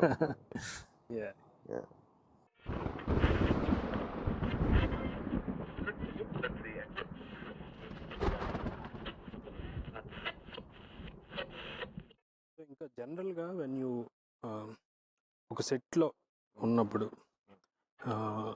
When you're handling people and handling ఒక పర్టికులర్ సీన్, సో బాహుబలి కానీ ఏగా కానీ, what is the one incident that made you realise that this is film making? అంటే 1, 2 అని కాదు. అంటే మామూలుగా వేరే సినిమాలకు పనిచేస్తుంటే సినిమాలో ఒక ఇన్సిడెంట్ గురించి మాట్లాడుకోవచ్చు. బట్ సార్ ప్రతి సినిమాలో ప్రతి సీను అదొక రూమ్లో కూర్చొని మాట్లాడుకుంటున్నా సరే, అది ఒక రెగ్యులర్ సినిమాలో మనం రెగ్యులర్గా చూసే సీన్ లాగా ఉండదు. ఇప్పుడు వార్ సీక్వెన్స్ లాంటి దాంట్లో ఫిజికల్గా ఛాలెంజింగ్ ఉంటుంది. అది కొంచెం అది ప్రెప్ చేయటం మన ఫస్ట్ టైం కాబట్టి కొంచెం ఛాలెంజింగ్గా, కొంచెం ఎక్సైటింగ్గా ఉంటుంది. అదే ఒక ఈగ లాంటి సినిమాలో సుదీప్ ఆర్ నాని, సమంత ఒక కూర్చొని మాట్లాడుకునే సీన్ కూడా అది ఎమోషన్స్ రెగ్యులర్గా చూసినట్టు ఉండవు. రెగ్యులర్గా ఇద్దరు కూర్చొని మాట్లాడుకుంటున్నా సరే ఆయన కొంచెం హైయే ఉంటుంది. సో అది కూడా ఆయన ఎలా కమ్యూనికేట్ చేస్తున్నాడు, వాళ్ళు ఎలా రిసీవ్ ఎలా పర్ఫామ్ చేస్తున్నారు, అది కూడా కొంచెం ఎక్సైటింగ్ పార్టే. సో అదే ఒక 7 years పని చేస్తే ఏ రోజు నాకు బోర్ కొట్టలేదు. అంటే వర్క్ లేకుండా ఖాళీగా ఇంట్లో కూర్చున్నప్పుడు ఎప్పుడెప్పుడు వెళ్దామని ఉండేది, కానీ ఏ రోజు బోర్ కొట్టలేదు. Everything was learning experience. So what is that magic he adds? అంటే ఎందుకు ఎమోషన్స్ అంత అలా పండించగలుగుతారు? ఆయన personality. Every film maker has something కదా, he takes everything on higher emotional level. అది emotion end of the day ఎవరికైనా ఎక్కేస్తుంది. So he brings out the best in scripts. అంటే కొంతమంది హ్యూమర్ చేస్తారు, కొంతమంది లవ్ చేస్తారు. So he speciality action sequence and emotional quotient ఎక్కువ ఉంటుంది. అదే ప్రతి ఫిల్మ్ మేకర్కి ఒక స్టైల్ గురించి, అంటే లోపల నుంచి ఇన్స్టింక్ట్స్ గురించి వస్తే ఒక స్టైల్ ఫిగర్ అవుట్ అవుతుంది. That's his thing. వేరే వాళ్ళు అది అలా చేద్దామని అనుకుంటే అవ్వదు. ఒక షార్ట్లు, బిల్డప్లు అవి మాత్రం ఏమైనా చూసుకోగలరా కానీ, బట్ ఎమోషనల్ కోర్ కాపీ కొట్టలేరు ఎవరు. బికాస్ ఇట్స్ హిజ్ పర్సనల్, లోపల నుంచి వస్తుంది ఆయన. ఆ స్టోరీ టెల్లింగ్ కానీ, లార్జర్ దాన్ లైఫ్ క్యారెక్టర్స్ కానీ, ఇట్ డిపెండ్స్ ఆన్. ఇప్పుడు నేను చిన్నప్పటి నుంచి నా ప్రాసెస్, నా లైఫ్, నేను చూసిన సినిమాలు defines what film I'm making. So his is different. చాలా బుక్స్ చదువుతారు, అమరచిత్ర కథలు, మహాభారత, రామాయణం, అందుట్లో నుంచి he become what ever film maker he became. So every journey is different. Every journey అందుకే అంటే ఫస్ట్ సినిమాకే సజెషన్లు ఇచ్చేంత ఏం ఉండదు కానీ, బట్ ఈ సినిమా రిలీజ్ అయ్యి కొంచెం పేరు రాగానే అందరూ అడుగుతున్నారు, మా వాడు కూడా రావాలనుకుంటే నేను సజెషన్స్. అంటే సజెషన్స్ ఎవరిని అడగద్దండి, నేనే ఎవరిని అడగలేదు. ఇప్పుడు నేను ఒక ప్రాసెస్ ఫాలో అయ్యాను, అది ప్రాసెస్ మీ వాడికి చెప్పి అదే ఫాలో అయ్యాడంటే డెఫినెట్గా బొక్క బోర్ల పడతాడు. Everybody has to figure out their own. So అది ఫిగర్ అవుట్ చేయాలంటే వాళ్ళు ఏం చేయాలి, వాళ్ళ స్టైల్ ఏంటి అనేది తెలుసుకోవాలంటే? అంటే ఒకటి, ఫస్ట్ నువ్వు ప్యాషనెట్గా ఉన్నావా? అంటే వేరే వాళ్ళ గురించి నాకు తెలియదు, నాకు నేను వేసుకున్న క్వశ్చన్లో, am I passionate enough to leave everything behind? ఫైనాన్షియల్గా పెద్ద లోవర్ మిడిల్ క్లాస్ ఫ్యామిలీ, సినిమాలో తెలిసిన వాళ్ళు ఎవరు లేరు, అది పెట్టుకుని am I passionate enough to leave everything behind? ఇప్పుడు నాకు ఒక 10 years తర్వాత నాకు ఏడీగా పే చేసేంతకన్నా ఎక్కువ వస్తూ ఉన్నది నాకు. When I was working in Bengaluru 2009లో పర్ మంత్ అంతే ఇంకా ఎక్కువ వస్తూ ఉన్నది. అవన్నీ వదిలేసి are you passionate enough to go there? 10 ఏళ్ళు పట్టచ్చు, 10 ఏళ్ళు సంపాదన లేకపోయినా స్ట్రగుల్స్ అనేవి ఉంటాయి. అది ఫిక్స్ అయిపోతే I'm ready to face anything. అది ఫిక్స్ అయిపోతే నీ స్టైల్కి అది ఫిగర్ అవుట్ అయిపోతుంది. ఇప్పుడు నాకు ఫిల్మ్ స్కూల్లో జాయిన్ అయ్యేటప్పుడు నాకు ఏం తీయగలను క్లారిటీ లేదు, బట్ అదొకటి ఉన్నింది. ఎన్ని రోజులైనా ఎంత కష్టమైనా సినిమా తీయాల్సిందే. ఇప్పుడు 12 ఏళ్ళు పట్టింది, 20 ఏళ్ళు పడినా కూడా నేను ఉండి సినిమా తీసేవాడిని. అది ఫిక్స్ అయితే ఆటోమేటిక్గా నీ స్టైల్ ఏంటి, నీ కథలు ఏంటి, ఒకసారి కాపీ కొట్టడానికి ట్రై చేస్తావు, ఇది కాదు నాదని చెప్పి నేర్చుకుంటావు. అది ప్రాసెస్లో ఎవల్యూషన్ ఉంటుంది అక్కడ. అంటే నాకు జరిగింది అది. ఒకళ్ళొకలా చూస్తారు, కొంతమంది 6 monthsలో షార్ట్ ఫిల్మ్ తీసేసి సినిమా ఆఫర్ తీసేస్తారు. సో ఒకళ్ళ ప్రాసెస్ ఒకళ్ళు, అది it is individualistic. Individual process. They have to go through their own struggles, అప్పుడే నేర్చుకుంటాం.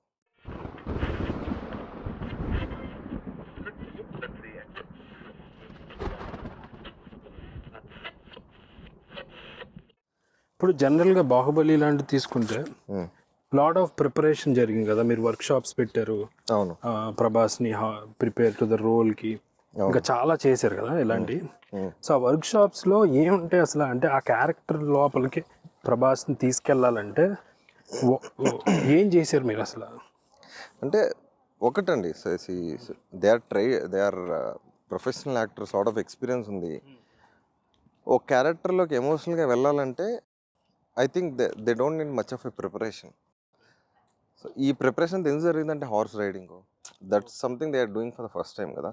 స్వర్డ్ ఫైటింగ్, స్టంట్స్, ఆ లెవెల్లో ప్రిపరేషన్ జరిగింది. కానీ క్యారెక్టర్ తాలూకు ఎమోషనల్ లెవెల్లో I think they are good enough with all the experience they have. Perform చేయించడానికి one of the best directors ఉన్నారు. They have their own techniques, acting techniques. ఆ preparation ఎందుకు జరిగిందంటే ఆబ్వియస్లీ డైలాగ్ రీడింగ్ అనేది జరుగుతుంది, every film చేస్తారు. But more preparation ఎక్కడ జరిగిందంటే మోస్ట్లీ ఈ హార్స్ రైడింగ్, ఆ ఫిజికల్ స్టంట్స్, అవి హ్యాండీగా వచ్చేస్తే ఆ క్యారెక్టర్లోకి వెళ్ళి కూడా ఆ క్యారెక్టర్ తాలూకు ఏం చేయగలరో చేస్తారు. అది బేసిక్గా ఓవరాల్. అంటే ఇప్పుడు ఫర్ ఎగ్జాంపుల్ నేను నా సినిమాలో కొత్త వాళ్ళని తీసుకున్నాను, క్యారెక్టర్లో ఉన్న ఎమోషన్కి వెళ్ళాలంటే నేను వర్క్షాప్స్ చేశా, వీళ్ళకి చేయాలి, ఎందుకంటే they have never face non actors. So వాళ్ళకి ఒక క్యారెక్టర్ కథ చెప్పిన వెంటనే క్యారెక్టర్ అర్థం చేసుకోవటం, ఆ క్యారెక్టర్లోకి ఎలా వెళ్ళాలనేది వాళ్ళకు ఆల్రెడీ ఉంటుంది, because they had been in the films and doing films for long కాబట్టి. సో మీరు పెట్టే వర్క్షాప్లో ఏం చేయించేవారు? అంటే ఆ సీన్ రిహార్సల్ చేయించేవారా లేదంటే? మెయిన్ నాకు ఛాలెంజ్ ఎక్కడ, నాకు ముందే తెలిసే యాక్టర్స్ తీసుకున్నా. ఓకే. మెయిన్ ఛాలెంజ్ ఏంటంటే సో ఫర్ ఎగ్జాంపుల్ ఇప్పుడు థియేటర్లో ఉన్న వాళ్ళందరినీ తీసుకున్నాను నేను. So for example one of the characters వాడు ఏం చేస్తాడు థియేటర్లో, వాళ్ళకు సీన్ ఉంటుంది, బ్రేక్ లేకుండా సీన్ పర్ఫామ్ చేస్తారు. ఆ సీన్ పర్ఫామ్ చేయడం ఒక 100 మంది ఉన్న ఆడిటోరియంలో పర్ఫామ్ చేస్తారు. వాళ్ళకు మెంటల్గా వాళ్ళు ఏం ప్రిపేర్ అవుతారంటే పర్ఫార్మెన్స్ పెద్దగా చివరి ఆడియన్స్ కనపడకపోయినా లౌడ్నెస్తో ఉంటుంది వాళ్ళ పర్ఫార్మెన్స్. వాళ్ళకి బ్రేక్ చేసి ఈ డైలాగ్ మొక్క కట్, ఒక గంట లైటింగ్ ప్రిపరేషన్, మళ్ళీ కంటిన్యూ చేయి. ఆ సెటప్ అంతా వాళ్ళకి కొత్తగా అందరికి కొత్త సినిమాలు చేసిన వాళ్ళకి. అది ప్రిపరేషన్ ట్రై చేశాను. ప్లస్ నాకు లౌడ్నెస్ వద్దు, సటిల్గా ఉండాలి, న్యాచురల్గా ఉండాలి. అందరిలోనూ పర్ఫార్మెన్స్ ఉంది, కావాల్సినంత ఉంది. కాకపోతే దాన్ని నా కథలోకి, నా క్యారెక్టర్లోకి, ప్లస్ ఒక ఎమోషన్ చేయాలంటే ఒక 10 టేకులు, ఒక 100 షాట్లు తీస్తాం ఒక సీన్లో. ప్రతి షాట్కి 110 టేకులు మినిమం ఉంటాయి. సో అవి దానికి ప్రిపరేషన్ ఎక్కువనండి. సినిమా గ్రామర్కి దానికి ప్రిపరేషన్ ఎక్కువనండి. సో అవన్నీ ముందే జాగ్రత్త చూసుకుని, ఎందుకంటే నేను జనరల్గా ఎవరు ఒప్పుకోరు సింగిల్ స్కెడ్యూల్లో ఫస్ట్ సినిమా, one of the toughest locations. మనం అక్కడికి వెళ్ళాం కాబట్టి వీటి వల్ల లేట్ అవ్వకూడదు ఇది, బికాజ్ ఎవ్రీ గంట డబ్బు రన్ అవుతుంది కదా. సో ఈ లెవెల్లో బాగా పర్ఫార్మెన్స్ లెవెల్లో మంచి వర్క్షాప్స్ అవి చేయించుకొని అక్కడ వెళ్ళాక లొకేషన్ డిఫికల్టీస్ అలాగే ఉంటాయి. దానివల్ల డిలే అయ్యేదంటే దాన్ని ఏమీ చేయలేము. బట్ కెమెరా రోల్ అయిన తర్వాత వీటి గురించి లేట్ అవ్వకూడదు. అందుకని ఎక్కువ దాని మీద ఎక్కువ వర్క్షాప్స్ చేశాను. వర్క్షాప్స్ ఆడిషన్ చేసేటప్పుడే ఇప్పుడు నేను రంగడి క్యారెక్టర్కి ఆడిషన్ చేస్తున్నానంటే ఈ సీన్ ఎగ్జాక్ట్గా చెప్పకపోయినా సేమ్ ఎమోషన్ చేయించుకునేవాడిని. ఎందుకంటే అది ఈ సినిమాలో కావాల్సిన ఎమోషన్ ఆల్రెడీ పర్ఫామ్ చేస్తున్నాడని తెలిస్తేనే తీసుకునేవాడిని. అలా జరిగేది ఎక్కువ.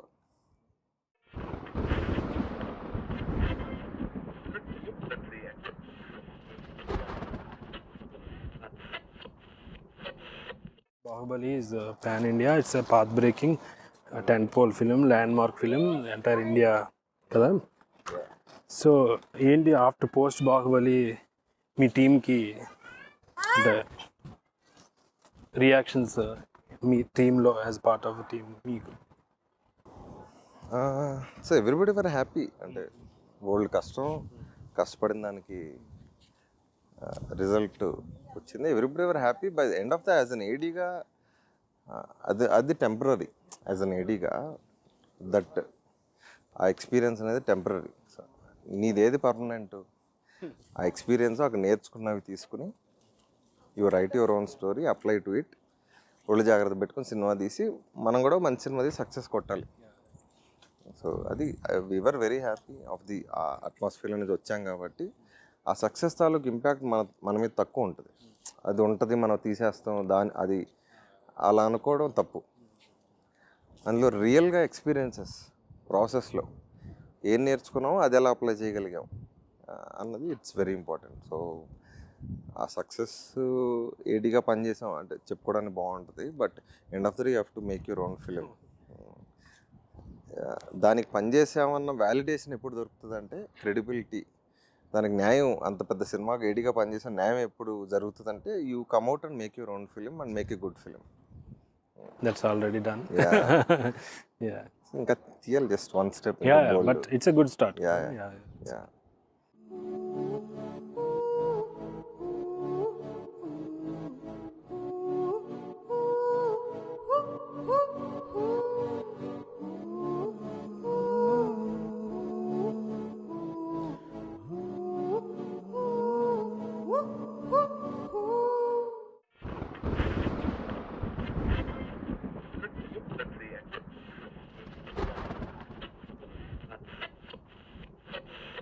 So Akashvani, so it's a beautiful experience, ఒక ఫ్రెష్ ఎక్స్పీరియన్స్ ఇచ్చారు ఆడియన్స్కి. Thank you. So how did the idea first came in? అంటే బేసిక్గా నా రైటింగ్ ప్రాసెస్ ఎలా ఉంటుందంటే, నేను మామూలుగా స్క్రిబుల్ ప్యాడ్లో ఏవో రాసుకుంటుంటా, క్యారెక్టర్ నేమ్స్ చిన్నప్పటి నుంచి గుర్తున్నవి, మర్చిపోలేని ఎక్కువగా రాసుకుంటాను. ఎందుకంటే మర్చిపోలేనివి రాసుకుంటే అది నాకు మెమరబుల్, అది నేను ఎక్కించగలిగితే ఆడియన్స్కి ఒక చిన్న మెమరబుల్ ఎక్స్పీరియన్స్ లాగా ఉంటుందని ఉద్దేశం. సో స్టోరీ ఐడియాస్, క్యారెక్టర్స్, మన ఇద్దరం మాట్లాడుకుంటే ఏమైనా డైలాగ్ వచ్చింది అనుకోండి, ఐ రైట్ దట్ ర్యాండమ్గా రాస్తూ ఉంటా. అది ఏదో ఒక పాయింట్లో, ఫర్ ఎగ్జాంపుల్ ఇప్పుడు సెకండ్ సినిమా మ్యాట్నీతో తీస్తున్నాను, కథ ఏంటి అనుకున్నప్పుడు ఓపెన్ చేస్తే ఒక 4-5 విషయాలు కలిసి ఒక కథ ఫామ్ అవుతుంది. అలాగా ఇది ఫిలిం స్కూల్లో ఉన్నప్పుడు నేను సో బేసిక్గా ఈ సినిమాలో ఫస్ట్ హాఫ్ ఏదైతే ఉందో ఫిలిం స్కూల్లో ఉన్నప్పుడు రఫ్గా రాసుకున్నది, ఇంకా సినిమా ఇండస్ట్రీకి కూడా రాకముందే. సో బేసిక్గా ఇది 4-5 కథలు. ఫస్ట్ అంటే నేను బేసిక్గా ఒక 90% ఆఫ్ కథల్లో మహాభారత, రామాయణం రెఫరెన్స్ ఉండేట్టు చూసుకుంటా. ఏదో ఒక మిథాలజీ రెఫరెన్స్, హిస్టారికల్ రెఫరెన్స్ ఉండేట్టు. లేకపోయినా సరే ఎత్తుక్కుంటే ఏదో ఒకటి దొరికేస్తుంది. బేసిక్గా అన్ని కథలు అక్కడి నుంచి వస్తాయి కదా. ఇది ఆస్తి తదన్యత్ర ఎన్ని ఆస్తి తత్కుచితని, ఇందులో లేనిది ఏది ఒక క్యారెక్టర్ మధ్య కాన్ఫ్లిక్ట్, ఒక 2 ఊర్ల మధ్య గొడవ, రాజ్యాల మధ్య గొడవ, ఏదో ఒకటి రెఫరెన్స్ దొరికేస్తుంది ఎత్తుక్కుంటే. సో నేను ఆ ప్రాసెస్లో I want to write something based on హిరణ్యకశిపుడు, భక్త ప్రహ్లాద, ఒక మోడ్రన్ వర్షన్, మోడ్రన్ కాకపోతే ఒక పీరియాడిక్ వర్షన్ రాద్దామని. సో బేసిక్గా హిరణ్యకశిపుడు, భక్త ప్రహ్లాద. హిరణ్యకశిపుడు నేనే దేవుణ్ణి, ఇంకెవరో దేవుళ్ళు కాదు, రాజ్యంలో ఉన్న వాళ్ళందరూ నన్నే దేవుడు అని తెలుసు అనుకోవాలి. అందరూ అదే సిచ్యువేషన్లో ఉంటే వీడికి కొడుకు పుట్టాడు, కొడుకు మాత్రం నువ్వు కాదు వేరే కూడా దేవుడు అంటున్నాడు. అది నాకు నచ్చింది, ఆ కన్ఫ్లిక్ట్ నచ్చింది. ఈయన ఒక విలన్ చేసి ఒక పీరియాడిక్ సెటప్లో పెడదామని ఒక ఐడియా. సో అందులో కోర్ ఏంటి, దేవుడు. సో దేవుడు అనేది ఒక బ్రాడ్ ఐడియా. ఇప్పుడు 10 మంది ఉన్నారంటే థియేటర్లో చూస్తారంటే ప్రతి ఒక్కడికి ఒక ఐడియా ఉంటుంది. Idea is again based on నేను నమ్ముతున్నానా నమ్మట్లేదా అని. దాని బ్రాడ్ ఐడియా ఎలా చెప్పడానికి ట్రై చేసినా ప్రీచీగా అయిపోతుంది. సో నేనేం చేశానంటే కొంచెం కోకీగా ఒక విగ్రహాన్ని పెట్టి దేవుడు అంటే అది దేవుడు సినిమా అయిపోద్ది. సో ఆ ఐడియాని ఎలా చెబుదామనే ప్రాసెస్లో దాని మీద ఎక్సర్సైజ్ చేస్తున్నప్పుడు నాది ఇంకో కథ ఉన్నింది. సో బేసిక్ హిరణ్యకశిపుడు ఒక సెటప్, దేవుడు ఒక సెటప్. ఇంకో కథ ఏంటంటే నాకు పీరియాడిక్ ఒక 30-40 ఇయర్స్ ముందు విలేజ్లో, మారుమూల విలేజ్లో అందరూ పనులన్నీ చేసుకుని సాయంత్రం పూట ఒక మర్రి చెట్టు కింద అరుగు మీద ఒక రేడియో పెట్టుకుని, మనం సినిమాలకి వెళ్ళి సినిమాలు వెళ్ళి చూస్తాము, రేడియో ముందర కూర్చుని రేడియో న్యూస్లు వింటాం అనేది ఒక రేడియో ప్రోగ్రామ్ వాళ్ళకి. అదొక పెద్ద ఈవెంట్ రోజు. అది ఇంట్రెస్టింగ్ అనిపించి ఒక కథ ఏదో ఒక లైన్ కింద రాసుకున్నా. బేసిక్ ఆ కథలో ఏంటంటే ఎవడో విలన్ ఎవడనో చంపేస్తే రోజు వింటూ ఉంటారు కదా, ఫస్ట్ నుంచి ఎస్టాబ్లిష్ చేస్తాం. ఎవడో చంపేసి ఒక ఫ్యామిలీని చంపేస్తే ఆ ఫ్యామిలీ అంతా దెయ్యాలయ్యి రేడియోలోకి వెళ్ళిపోయి ఒక పాప, ఒక అమ్మ, ఒక మొగుడు, ఒక కొడుకు, అలాగా వార్తలు చదువుతా ఊరిని మ్యానిపులేట్ చేస్తూ ఉంటారు.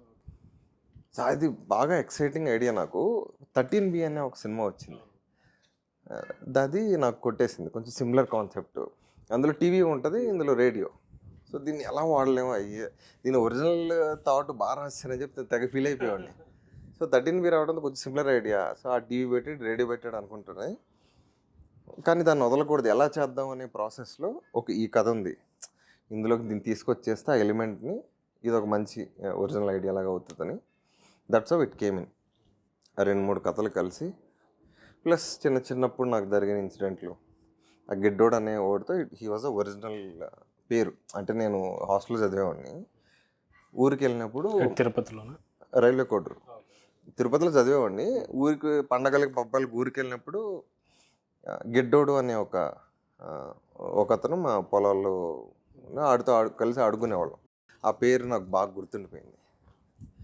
అది ప్లస్ ఆ లైట్ వెళ్ళటం చిన్నప్పుడు నాకు జరిగిన ఒక ఇన్సిడెంట్. సో చిన్నప్పుడు నేను కొండ మీద లైట్ వెళ్తూ ఉంటుంది కదా. ఓకే, ఏంటది ఇన్సిడెంట్?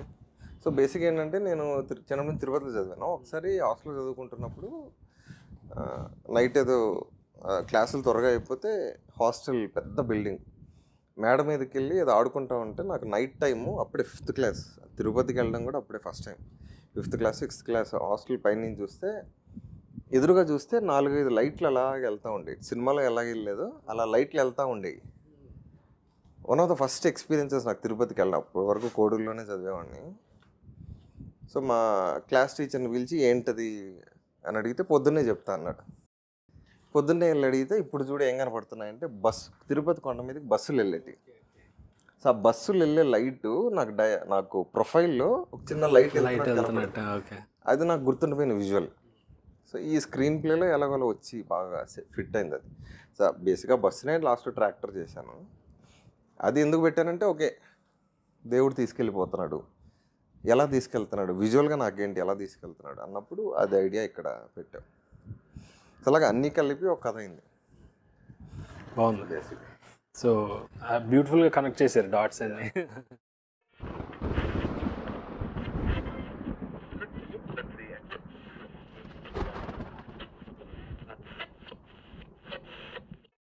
సో కథ అయ్యాను కాడి నుంచి ఫైనల్ డ్రాఫ్ట్ అవడానికి ఎంత టైం పట్టింది? నేను ఇందాక చెప్పినట్టు ఫిలిం స్కూల్లో ఉన్నప్పుడు ఫస్ట్ హాఫ్ రాసుకున్నా. దాని తర్వాత ఈగ సినిమా తర్వాత కొంతమందికి కథ చెప్పడం ట్రై చేశాను, అందరూ తిట్టారు. ఏం మనిషి నువ్వు పాటలు సాంగులు లేకుండా సినిమాలు ఎలా తీస్తారా, కమర్షియల్ మోడ్లో ఉన్నారా? అప్పుడు 2012 కమర్షియల్ మోడ్లో ఉన్నారు. సరే నేను కూడా సినిమా తీయడానికి రెడీ కాదు కదా లైట్ తీసుకున్నా. సో అప్పుడు ఎంత ఉన్నిందో 10 years తర్వాత కూడా అంతే ఉన్నింది. నేను అంటే బాహుబలి చేసిన తర్వాత నాకు యాక్షన్ సినిమాలు తీయడం అంటే ఇష్టం. I can write and choreograph action sequences బాగా అని నా ఫీలింగ్. అది తీసినప్పుడు జనాలకు తెలుస్తుంది. సో ఆ బౌండ్ స్క్రిప్ట్ ఒకటి రాసుకుని బాహుబలి తర్వాత అందరికీ చెప్పడం, ప్రొడ్యూసర్కి చెప్పడం, అందరికీ నచ్చుతూ ఉంది. కానీ దానికి స్టార్ కావాలి, వెయిటింగ్ ఉంటుంది, అది అదే ప్రాసెస్లో డిలే అవుతుంటే సరే స్టార్ లేని వెయిటింగ్ లేని సినిమాలు కథలు ఏమైనా ఉన్నాయని వెతుకుతుంటే ఇది కనపడింది. అప్పుడు పిచ్ చేస్తే వెంటనే ఎక్సైట్ అయ్యారు. ఎక్సైట్ అయిన వెంటనే సరే అప్పుడు కూర్చుని ఫిబ్రవరిలో 2018 కూర్చుంటే నాకు డైలాగ్ డ్రాఫ్ట్ నాకు స్క్రీన్ ప్లేగా రాయడానికి 2-3 monthsలో అయిపోయింది. దాన్ని సాయిమాధవపుర గారికి చెప్పి సో ఆయన వేరే సినిమాలతో బిజీగా ఉన్నాం. ఓవరాల్గా ఒక 6 to 8 months వచ్చింది screen play wise. Screen play wise అలా లెక్కలు పెట్టుకోలేదు, బట్ ఓవరాల్గా ఇట్స్ 120 pages దాకా వచ్చింది. సినిమా ఎంత లెంత్ ఉందో దాదాపు అంతే వచ్చింది. End of the day 120 pages పైనే. సో యూజ్ ఫైనల్ డ్రాఫ్ట్ లాంటి సాఫ్ట్వేర్ వాడతారా లేదంటే? లేదు, నేను ఎక్కువ నా రైటింగ్ అంతా మైండ్లో జరుగుతుంది. కూర్చొని రాయటం అనేది లాస్ట్ ప్రాసెస్ నాది. అంటే ఎక్కువ your kind of narrative writer. నాకు నరేటివ్ ఇష్టం. యూ లవ్ టు నరేటివ్ ఇష్టం. అందులో ఎవాల్వ్ అవుతావు. నేను బేసిక్గా కూర్చొని రాయటం అనేది ఎవరు చూడరు నన్ను. సినిమా చూస్తుంటే ఏదో ఆలోచిస్తుంటా. సో ఆల్ దట్ ప్రాసెస్ అంతా 99% ప్రాసెస్ అంతా. సో అంటే మీరు ఈవెన్ ఐడియాస్ కూడా జాట్ డౌన్ చేయరా? లేదు, ఆ టిడ్ బిట్స్ లాగే రాసుకుంటుంటా. అంటే నేనే స్ట్రాంగ్గా బిలీవ్ చేస్తున్నాను. ఒక సీన్ అనుకున్నాను మైండ్లో, అది వెంటనే పేపర్ మీద పెట్టినాం. అది నాకు 10 రోజుల తర్వాత ఇంకా ఫ్రెష్గా అనిపిస్తే అప్పుడు పెడతాను. That is only worth making India film. So ఈ 10 days దానికి లిట్మస్ టెస్ట్ అనమాట. 10 days ఫిలిం స్కూల్లో 10 years ముందు రాసిన కదా. నాకు సినిమా తీద్దాం అనుకున్నప్పుడు కూడా ఎక్సైట్ అయిందంటే it is worth making into film. Bore కొట్టిందంటే తీయకూడదు, ఎందుకంటే సినిమా మొదలుపెట్టిన తర్వాత మధ్యలో చాలా పులిహోరలు జరుగుతుంటాయి. సో బేసిక్గా మధ్యలో ఎంత డిస్టర్బెన్సెస్ జరిగినా ముందుకెళ్ళడానికి ఓన్లీ వన్ ఇన్స్పిరేషన్ కథే. ఎంతమంది అడ్డొచ్చినా ఒక 2 years డిలే అయిన ప్రాజెక్టు అది మనం సరే వదిలిపెట్టకుండా ముందర తీసుకెళ్లాలని ఆలోచన కలిగించేది ఓన్లీ ఒక కథే. అది ఎక్సైట్ చేయకపోతే డెఫినెట్గా ఆకాశాన్ని మధ్యలో వదిలేసి ఇంకోటి ఏదో చేసుకున్నామని. సో అది బేసిక్గా. సో అది మనకు గుర్తుండటానికి అది ట్రై చేస్తే సినిమాగా తీయచ్చు. ఎక్కువ పేపర్ మీద పెట్టడమే ఉండదు. ఎండ్ ఆఫ్ ద డే నేను నరేషన్కి ఇష్టపడతాను.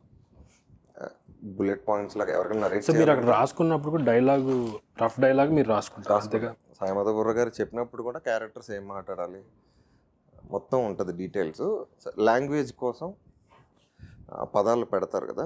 సో డైలాగ్ రైటింగ్లో ఐఎమ్ నాట్ దట్ అంత ఇది కాదు. Story and screen play I can do well. So వాళ్ళు కొంచెం ఎక్స్పీరియన్స్డ్, సాహిత్యం మీద ఎక్కువ పట్టుంది కాబట్టి నేను అనుకుంటున్న క్యారెక్టర్స్ ఏం మాట్లాడాలి అనుకుంటుందని వాళ్ళు ప్రాపర్ మీటర్లో మంచి పదాలతో పెట్టగలరు. అన్ని సినిమాలకి డైలాగ్ రైటింగ్ వేరే వాళ్ళే ఉంటారు.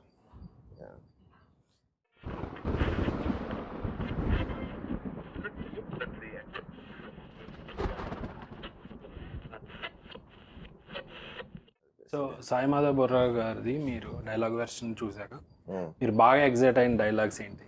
అంటే అది నేను ఎక్స్పెక్ట్ చేయలేదు, ఈ ఎన్హాన్స్డ్ ఇట్ టు 10 times అని అలా అనిపించిన. అది నేను ఫస్టే సాయిమాధవ్ బుర్ర గారి దగ్గరికి వెళ్ళినప్పుడు నేను ఎందుకు వస్తున్నాను మీ దగ్గర అని చెప్పాను ఆయనకి.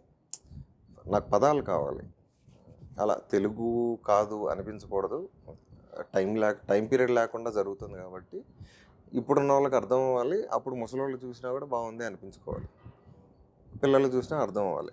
సో నేను ఆయనకి ఏమని అడిగినా అంటే, సార్ సినిమాలో ఒకటి లైట్ వెళ్తూ ఉంటుంది, ఆ దేవుడు తీసుకెళ్ళిపోతున్నాడు ఆ లైట్, వాళ్ళ ఉద్దేశం, దానికి ఒక పదం కావాలి, చావు వచ్చేసింది అని చెప్తే బాగోదు, దానికి మంచి పదం ఇవ్వండి అంటే మిత్తవ అన్నాడు ఆయన వెంటనే. ఇది మిత్తవ మిత్తవ మిత్తవ అంటే మృత్యు, అంటే లైట్ కనపడినప్పుడంతా మిత్తవ అని అరుస్తుంటారు వాళ్ళు. సో మిత్తవ అన్నాడు. ఓకే, ఇది వినటానికి భలే ఉంది, అర్థం కాకపోయినా వినటానికి బాగుంది. సో అలాంటి పదాల కోసం వచ్చాను మీ దగ్గరికి అని చెప్పి. ప్లస్ ఆయన మీటర్ కూడా తెలుసు, కరెక్ట్గా ఎంత మాట్లాడాలో అంతే రాస్తాడు. ఎక్సైట్ అయిన బాగా, ప్రతిదీ ఎక్సైటింగ్. ఏది నాకు అంటే నేను ఒక క్యారెక్టర్లు మాట్లాడుకుంటాను పూర్తి డిస్క్రిప్షన్ ఇచ్చేసిన అంటే ఆయన నెక్స్ట్ లెవెల్లోనే తీసుకొచ్చేవాళ్ళు. ఫస్ట్ వర్షన్ ఓకే అయిపోయింది, బేస్ ఆయన నరేట్ చేసిన ఫస్ట్ వర్షన్ మంచి మంచి dialogues. So for example government officer వచ్చి ఆడు పెయింటింగ్ ఏదో ప్రశాంతంగా నిశ్శబ్దంగా ఉంటుంది, గవర్నమెంట్ ఆఫీసర్ వచ్చి మధ్యలో డిస్టర్బ్ చేసి వాడు ఎక్స్ట్రాల్ చేస్తూ ఉంటాడు, ఆయన చంపేస్తాడు. చంపేసి నన్ను దాటి దేవుడు కూడా లోపలికి వెళ్ళలేడరా, నువ్వెంత ఒక లెక్క అన్న మీనింగ్ వచ్చేట రాయండి అన్న. ఆయన అందం కదా అని నరికేసి ఆయన కాలు పెట్టి ఆ చెస్ట్ మీద ఆయన స్టైల్లో నెల జీతానికి ఉన్నంత పొగరు నేల మీద ఎవరికి ఉండదు, అది మనం చెబితే రాయలేము అది. So that's his own interpretation. అది చెబుతూనే నేను ఏదైతే కన్వే అవ్వాలనుకున్నా అది మంచి డైలాగ్స్తో, ఎవ్రీథింగ్ వాజ్ ఎక్సైటింగ్, మంచి డైలాగ్స్ రాశారు.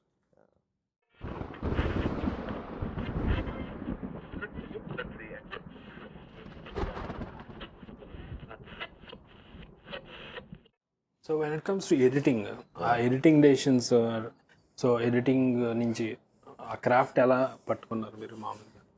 How do you convey to editor editing process? నాకు ఈగా బాహుబలి 1 and 2 చేసేటప్పుడు అంటే నేను స్పెషల్గా ఆర్ట్ డిపార్ట్మెంట్ టేక్ కేర్ చేసేవాడు కానీ బట్ అన్నిటి గురించి తెలుసుకునేవాడిని.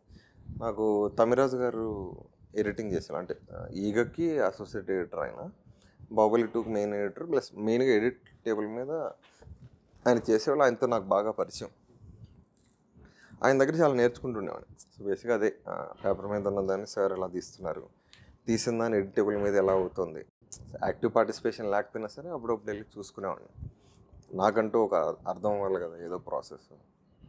సో అలాగా రాసుకున్న దాన్ని ఎంత షార్ట్లో ఎంత తీస్తే, ఎడిట్ టేబుల్ మీద ఎంత వాడుతున్నారు, ఎక్స్ట్రా తీస్తే సేఫ్ సైడ్ కోసం కొంచెం తీస్తే దాన్ని వాడటం వల్ల మ్యాజిక్ ఎలా అవుతుంది, ఆ ప్రాసెస్ అంతా కొంచెం నేర్చుకున్నా. సో ఎక్స్ట్రా తీయటం మంచిది అంటారా ఏంటి? కాదు, సో ఎప్పటికీ మంచిది కాదు, డబ్బులు వేస్ట్ అయ్యే విషయంలో చాలా అసలు మంచిది కాదు. క్లారిటీ ఉంటే తీయం బేసిక్గా. ఈ సినిమా విషయానికి వస్తే నేను ఎక్స్ట్రాస్ అనేది, ప్యాచ్ వర్క్ అనేది చాలా చాలా తక్కువ. ఏదైనా షార్ట్ మధ్యలో అవసరం ఉంటే 1-2 షార్ట్లు మామూలు షూటింగ్ డే జరిగినప్పుడు తీసేవాళ్ళం.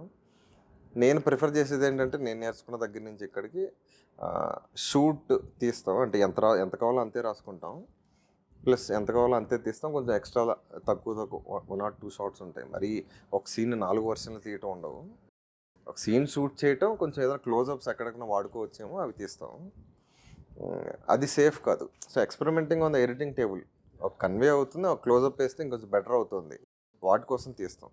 సో ఎలాగో ఆన్లైన్ ఎడిట్ ఒకటి చేసుకుంటాను, తీసిన వెంటనే షార్ట్స్ వేసేసుకుని అక్కడ ఆన్లైన్ ఎడిటింగ్ అది శ్రీకర్ సార్. ఇప్పుడు ఆన్లైన్ ఎడిటింగ్ ఎవరున్నారు మరి వేరే ఆయన ఆన్లైన్ ఎడిటింగ్ అంటే అసిస్టెంట్ ఎవరో ఉండేవాళ్ళు, అక్కడ పెద్ద క్రియేటివ్ చాయిసెస్ ఏమి ఉండవు. అసలు బేస్ ఐడియా నేనేమనుకుంటున్నాను, లైనప్ వేసేసుకుని నాకు క్రిస్ప్ చేసుకుని చూసి కరెక్ట్ ఎమోషన్ వస్తుందో లేదా, ఇంకేమన్నా కావాలంటే వెంటనే అక్కడే తీసేసుకోవడం. అది శ్రీకర్ సార్కి అలా పంపించాం, అది ఆన్లైన్ ఎడిట్ ఏదైతే చేసామో అది పంపించాం. ఆయన కూడా చూడటానికి ఇష్టపడరు.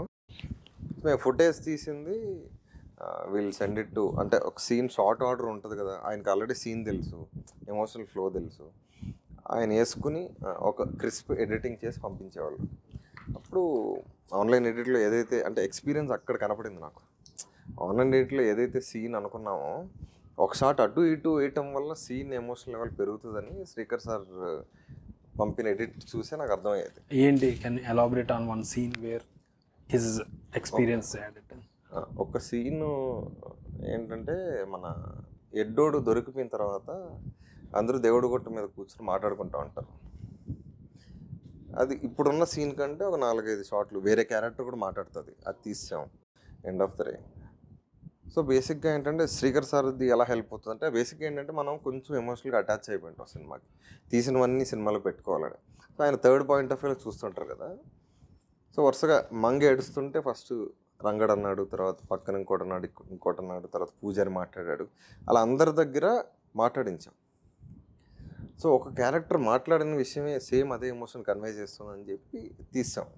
ఆయన సజెస్ట్ చేశారు, అవును కదా అని చెప్పి అప్పుడు అనిపిస్తుంది, మనకు ముందు అనిపించదు, అవును కదా అదే మాట్లాడుతున్నాడు కదా ఎందుకు రిపీట్ చేయడం ఇన్ఫర్మేషన్ అని ఆయన కట్ చేసాం. సో బేసిక్గా ఎమోషన్ కొన్ని క్లోజప్స్ తీస్తామని చెప్తాను. నాకు రియాక్షన్ షార్ట్స్ ఎక్కువ తీయడం అనేది సార్ దగ్గర నుంచి నేర్చుకున్నాను. ఎక్కువ తీయటం అంటే సో బేసిక్గా మన ఇద్దరం ఏదైనా గొడవ పడుతున్నాం అనుకోండి, కెమెరా మన మీద పెట్టేస్తే ఆ గొడవ తాలూకు impact, dramatic effect audience feel అవ్వలేరు మన ఇద్దరి మీద కెమెరా పెడితే. నేను మిమ్మల్ని ఏదైనా పంచి కొట్టానంటే పక్కన వాడు భయపడితే ఆడియన్స్ భయపడతారు. ఆడియన్స్ ఎలా ఫీల్ అవ్వాలనే విషయం ఏదైతే ఉందో అది రియాక్షన్ షార్ట్స్ మీద డిపెండ్ అవుతుంది. సో ప్రతి ఎమోషన్కి రియాక్షన్ షార్ట్స్. సో బేసిక్గా ఇప్పుడు మీరు ఫైనల్ వర్షన్లో ఆ సీన్ ఏదైతే చూసారో, నేను ఆన్లైన్ ఎడిటింగ్లో ఎలా చేసుకున్నానంటే సేమ్ సీన్ అదే ఉంటుంది. ఒక 2 రియాక్షన్లు అటు, ఈ రియాక్షన్ అటు, ఈ రియాక్షన్ ఇటు వేసుకొని చూసుకున్నా, పెద్ద డిఫరెన్స్ ఏం లేదు. ఆడియన్స్గా కూడా మీకు తెలీదు. బట్ శ్రీకర్ సారు ఈ ఎమోషన్ ఇక్కడ కావాలి, ఈ ఎమోషన్ ఇక్కడ కావాలని జస్ట్ ఇంటర్చేంజ్ చేస్తారు. అంటే ఒక ఎమోషన్ లౌడ్గా ఉండే ఒకటి సటిల్గా ఉంది కాబట్టి ఇలా అలా కాదు, అది ఇన్స్టింక్టివ్ డెసిషన్స్. ఇప్పుడు ఏదైతే డైరెక్టర్కు ఇన్స్టింక్టివ్ డెసిషన్స్ ఉంటాయి షార్ట్ మేకింగ్, ఆయన ఎక్స్పీరియన్స్లో ఆయనకు నేర్చుకునే ఉంటాయి కదా, అది చాలా చాలా హెల్ప్ అవుతుంది. అంటే నాకే అంటే నార్మల్ ఆడియన్స్ తెలియకపోవచ్చు అది, బట్ నాకు భలే అనిపించింది. నేను ఎలా ఆలోచించలేదు, ఈ ఎమోషన్ ఇక్కడ, ఎమోషన్ ఇక్కడ, ప్లస్ చాలా ట్రిమ్మింగ్స్ ఉంటాయి. ఆ షార్ట్ ఏడుస్తున్నప్పుడు అలా పెట్టాం. నేనైతే ఒక 10 సెకండ్లు ఎక్కువ ఉంచేవాడిని, శ్రీకర్ సార్ అవసరం లేదు, వాళ్ళు థర్డ్ పాయింట్ ఆఫ్ వ్యూలో చూస్తుంటారు కాబట్టి మేబీ 10 సెకండ్లు ఎక్కువ ఉంటే బోర్ కొట్టకపోవచ్చు, but that was a crispier version for that scene. అలాగే లాట్ ఆఫ్ చేంజెస్, కొన్ని చిన్న బిట్ సీన్స్ ఏమన్నా ఉంటే కొంచెం బోర్ కొడుతున్నాయి, ముందు చెప్పిన ఇన్ఫర్మేషన్ మళ్ళీ చెప్తున్నాం అని చెప్పి అది సినిమాకి ఎంత కావాలో చాలా డిసిషన్ ప్రాసెస్లో ఒక 100 వర్షన్స్ ఎడిట్ చేస్తాం. ఫైనల్ వర్షన్ ఓకే ఇది చాలు, మేబీ ఫైనల్ వర్షన్లో ముందు తీసేసింది మళ్ళీ ఉండాలేమో అని చెప్పి మళ్ళీ యాడ్ చేస్తుంటాం. అలాగా ఒక మంచి ఎక్స్పీరియన్స్ ఎడిటర్ ఉన్నప్పుడు హెల్ప్ అవుతుంది.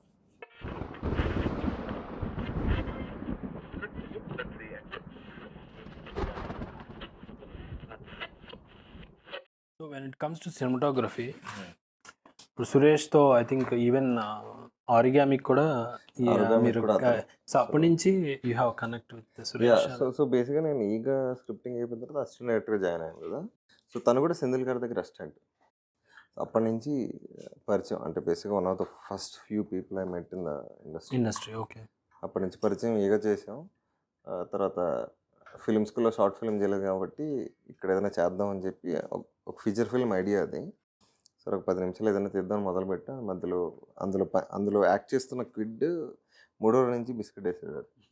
మళ్ళీ వేరే వాడిని ఎతకలేక తర్వాత వెంటనే బాహుబలి వరకు స్టార్ట్ అవడంతో, సో అదే జర్నీ. తను ఈగ తర్వాత బయటకు వెళ్ళి ఇండిపెండెంట్గా స్టార్ట్ చేశాడు, బట్ నేను బాహుబలి మొత్తం ఫినిష్ చేసుకుని సో తనతోనే చేద్దామని ముందే ఎప్పటి నుంచో అనుకున్నాం.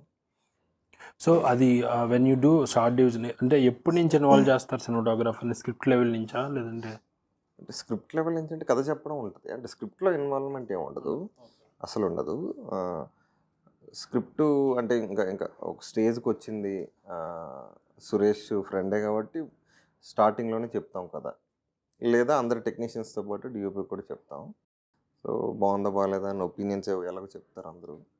స్క్రిప్ట్ మొత్తం అయిపోయింది, అంటే డైలాగ్ వర్షన్ పూర్తిగా రాకపోయినా సరే నాకు అక్కడ ఆ డైలాగ్ ఎంత ఉంటుంది, కొన్ని సీన్స్లో నాకు క్లారిటీ ఉంటుంది. సో ముందే కూర్చుని ఎలా తీద్దాం ఏంటి, డైలాగ్ వర్షన్ జరుగుతుంటేనే we'll go to locations, casting process అంతా స్టార్ట్ అయిపోతుంది. లొకేషన్ అంతా సురేష్ అండ్ మీరు కలిసి నేను సురేష్ మోహన్ అని తను ముంబై బేస్డ్, కాకపోతే మన art director production designer Mohan, తను ఫిల్మ్ సిటీలో మెయిన్ ఆర్ట్ డైరెక్టర్ కింద చేసేవాళ్ళు. ఇప్పుడు బేసిక్గా ఫిల్మ్ సిటీలో ఏం జరుగుతుందంటే, మనం ఒక సినిమా వెళ్తే డైరెక్టర్ మన సినిమా తాలూకు ప్రొడక్షన్ డిజైనర్ చెప్తాడు. So this production designer coordinates with art director from RFC. ఆ ఆర్ట్ డైరెక్టరే మన Mohan.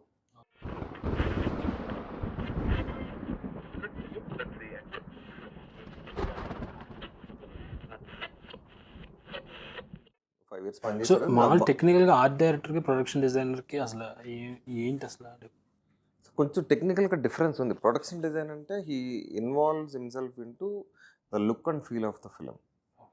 So colour tones, location, colours, plus అంతో కొంత గ్రేడింగ్ విషయంలో ప్రొడక్షన్ డిజైన్ అంటే look and feel of the film, costume, colours, even అది కూడా involve అవుతుంది. Okay, production design is that. Art department is more of art department is అంటే మనకు రెండు ఒకటే. సో బేసిక్ ప్రొడక్షన్ డిజైన్ అంటే ఎక్కువ ఇన్వాల్వ్మెంట్ ఇందులో కూడా ఉంటుంది. Art department is physically building the set, designing the sets, properties, regulars. Production design అంటే కొంచెం ఎక్స్ట్రా ఇన్వాల్వ్మెంట్ ఉంటుంది ఇక్కడ. దానికి డిఫరెన్స్ అనేది పెద్దగా మనం గమనించరు కానీ తెలుగు వాళ్ళు, బట్ బయట హాలీవుడ్ దీంట్లో ప్రొడక్షన్ డిజైన్ అంటే he designs everything, give it to the art department to build it physically. So ఆ డిజైన్లో ఎక్కువ ఉంటుంది ప్రొడక్షన్ డిజైన్ అంటే. So Mohan is that kind of guy, he involves in to lot of things. So నాకు తన ideas నచ్చుతాయి కాబట్టి మేము ముగ్గురం కలిసి, సో డైలాగ్ వర్షన్ జరుగుతున్నప్పుడే we went for location scouting. ఆ లొకేషన్ స్కౌటింగ్ వెళ్ళినప్పుడే సీన్ అంతా క్లారిటీ ఉంటుంది కాబట్టి, సో ఫర్ ఎగ్జాంపుల్ ఈ సెట్ ఇక్కడ వేస్తే షార్ట్లు ఎలా తీద్దాం, బెస్ట్గా ఎలా చూపించవచ్చు, ఆ డిస్కషన్స్ అన్నీ జరుగుతుంటాయి. సో ఓవరాల్గా డైలాగ్ వర్షన్ కూడా అయిపోయిన తర్వాత షార్ట్ డివిజన్ మీద కూర్చుంటాం బేసిక్గా. సో లెంత్ అంటే ఆ షార్ట్స్, ఆ డైలాగ్ ఎవడు మాట్లాడుతున్నాడు, ఎంత మాట్లాడుతున్నాడు అన్నది మన షార్ట్ మేకింగ్ డిసైడ్ చేస్తుంది. సో ఫైనల్ స్క్రిప్టే మన షార్ట్ డివిజన్ డిసైడ్ చేస్తుంది.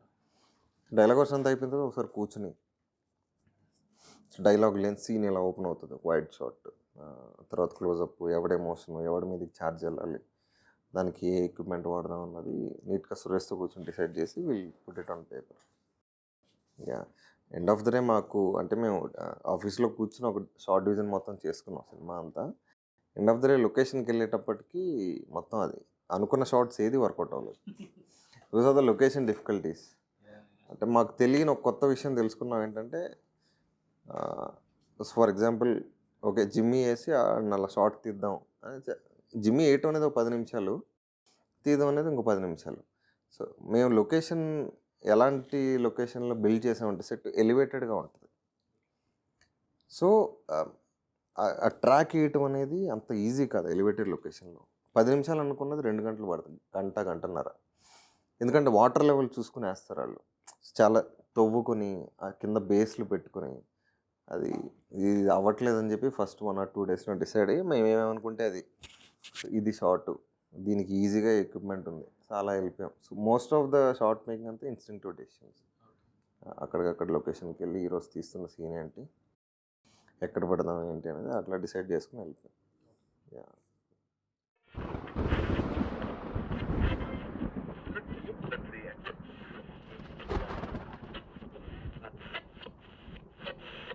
సో మోస్ట్లీ షార్ట్ డివిజన్ చేయాలంటే ఒక డైరెక్టర్కి ఏమి ఉండాలి, అంటే ఎలాంటి, అంటే షార్ట్ డివిజన్ చేయాలంటేనే కాదు, సినిమా తీయాలంటే క్లారిటీ ఉండాలి. సో ఒక అలాంటి పెద్ద సినిమాలకి లేదా ఏదో ఒక సినిమాకి పనిచేస్తుంటే ఒక క్లారిటీ ఉంటుంది. Blocking very important. Shot division పక్కన పెడితే ఒక సీన్ ఉన్నదాన్ని బ్లాకింగ్ చేసుకోవాలి.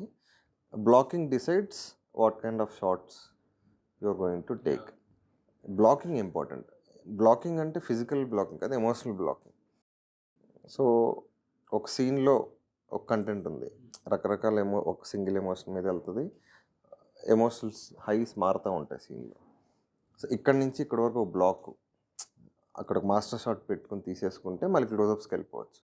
ఇంకో బ్లాకు, ఇంకో షాట్, సో బేసిక్గా ఆ బ్లాకింగ్ చాలా ఇంపార్టెంట్గా తెలియాలి.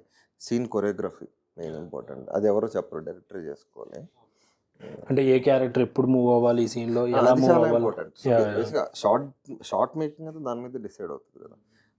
సో దొర హౌస్లో ఉన్నారు. దొర హౌస్లో ఫస్ట్ ఆ వైట్ షాట్ వెళ్తుంది, ఆ పెయింటింగ్ సీన్ ఉంది కదా. సో దొర ఎక్కడి నుంచి వస్తాడు, మిగిలిన పది మనుషులంతా ఎక్కడి నుంచి ఉంటారు, పెయింటర్ ఎక్కడ ఉంటాడు, ఆఫీసర్ ఎక్కడి నుంచి వస్తాడు, కార్ ఎక్కడ ఆగుద్ది. సో దొర అక్కడి నుంచి వచ్చినప్పుడు కూర్చుంటాడు, లేచి మళ్ళీ ఇక్కడికి వస్తాడు. లింగయ్య అక్కడి నుంచి ఆఫీసర్ వచ్చినప్పుడు ఎక్కడ వస్తాడు. ఆ కొరియోగ్రఫీ అంతా ఫిక్స్ అయిపోతే shot division easy. Scene choreography అనేది చాలా ఇంపార్టెంట్. దాన్నే బ్లాకింగ్ అంటాను బేసిక్గా. బ్లాక్ ద యాక్టర్స్, ఆ మూమెంట్ ఏంటి, అక్కడి నుంచి ఇక్కడ వరకు ఫాస్ట్గా వస్తున్నాడు అనుకోండి కోపంగా, సో షార్ట్ మారుతుంది. So blocking important. అంటే ఫిజికల్గా ఏదో మనకి కెమెరాకి ఇలా బాగుంటుంది అని కాకుండా అలా ఎమోషనల్గా అలా చేస్తే ఇప్పుడు వర్కౌట్. ఎమోషనల్గా కెమెరా కూడా క్యారెక్టరే. ఆడు ఒక దొర కొట్టడానికి సినిమాలో లేదు, బట్ కొట్టడానికి ఎవడి మీదానికి వస్తున్నాడు అంటే ఫాస్ట్గా వస్తున్నాడు అంటే కెమెరా కూడా ఫాస్ట్గా ఆపోజిట్ ఛార్జ్ వెళ్ళిందంటే ఎమోషనల్ ఇంపాక్ట్ వేరే ఉంటుంది. అది బేసిక్గా రకరకాలుగా ఉంటుంది, సీన్ బట్టి డిసైడ్ అవుతుంది. సో ముందే షార్ట్ డిసైడ్ అయ్యి సీన్ రాయకూడదు. సీన్ రాసేస్తే కెమెరా ఎంత స్లోగా వెళ్తుంది, కెమెరా ఎంత ఫాస్ట్గా వెళ్తుంది, ఆ మూడ్ బట్టి డిసైడ్ అవ్వాలి.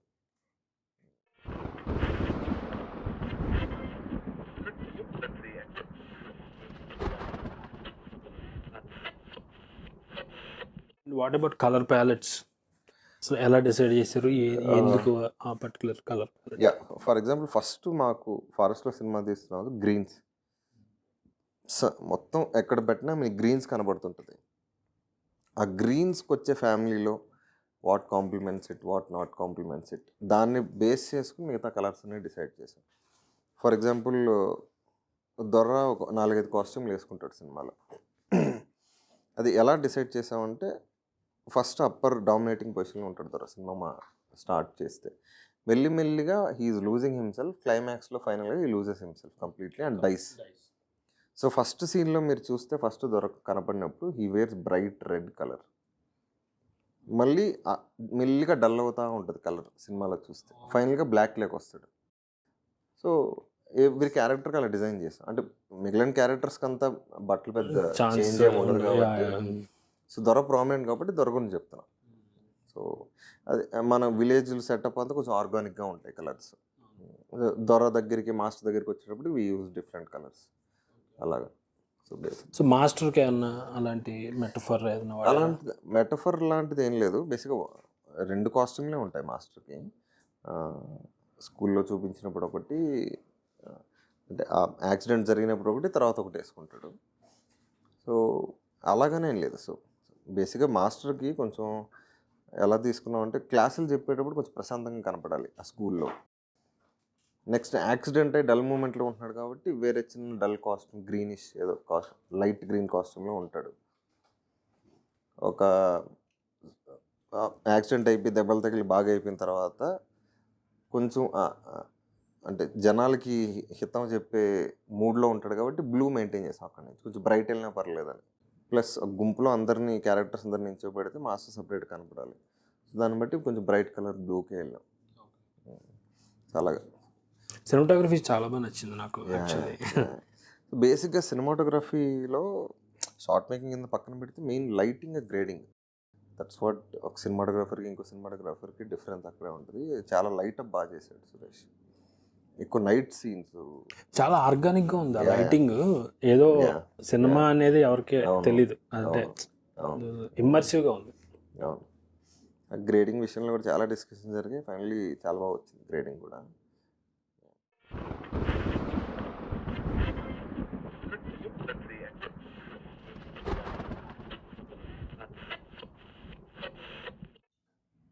సౌండ్ డిజైన్కి వచ్చేసరికి, so what are the decisions you are taken? అంటే ముందు నుంచి ఇలాంటి సౌండ్స్ ఇలా ఉండాలి, లేదంటే ఆ process can you elaborate on sound design?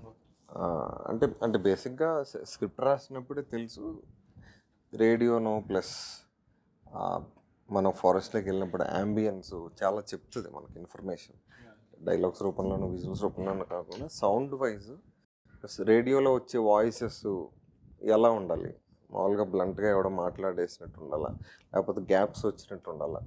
So దాని మీద చాలా వర్క్ చేసాం.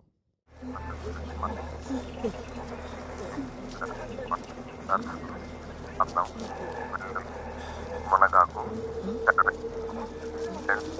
నిమ్మరసం, అన్నం, లవంగ నూనె.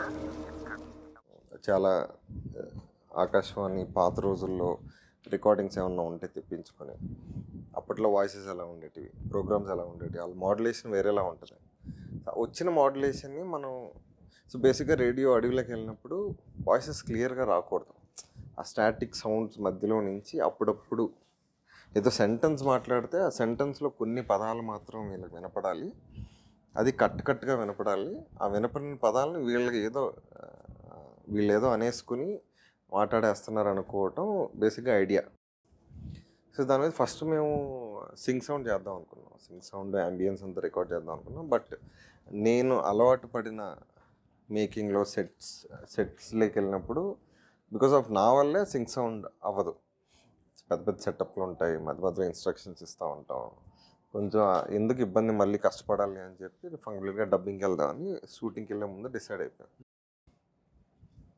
సో షూటింగ్ అంతా చేసుకున్నాం, డబ్బింగ్ ఓ ప్రాసెస్. ప్లస్ షూటింగ్ అంతా అయిపోయిన తర్వాత రఘు సౌండ్ డిజైనరు తను పంపించి తన మనుషుల్ని యాంబియన్స్ అంతా రికార్డ్ చేసుకున్నాం. ఆ ఫారెస్ట్ సైలెంట్గా ఉన్నప్పుడు ఆ విండ్ సౌండ్, ఆ చెట్లు ఉన్నప్పుడు విండ్ సౌండ్ వేరేలా వినపడుతుంది, ఓపెన్ గ్రౌండ్లో విండ్ సౌండ్ వేరేలా ఉంటుంది. సో ఆ యాంబియన్స్ అంతా రికార్డ్ చేసుకుని సినిమాలో అంతా వాడాం.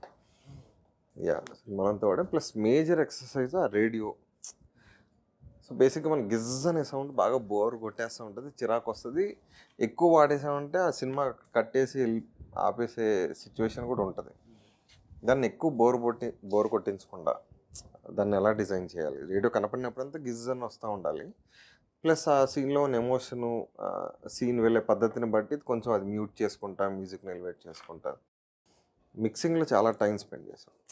సో బేసిక్గా మిక్సింగ్కి వెళ్ళకముందే సౌండ్ ఆ రేడియోలో ఎలా ఉంటుంది అనేది చాలా వర్షన్స్ రాసుకుని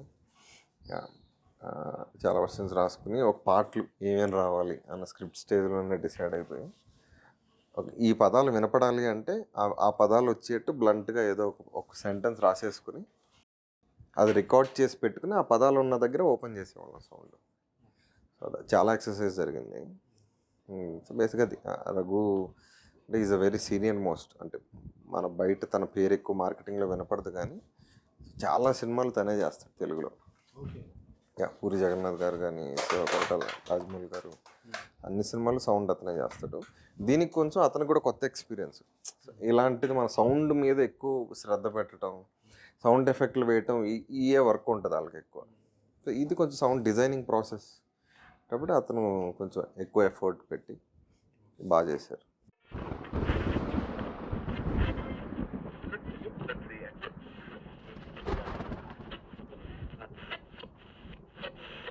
so any other department where you want to mention efforts బాగా పెట్టారు?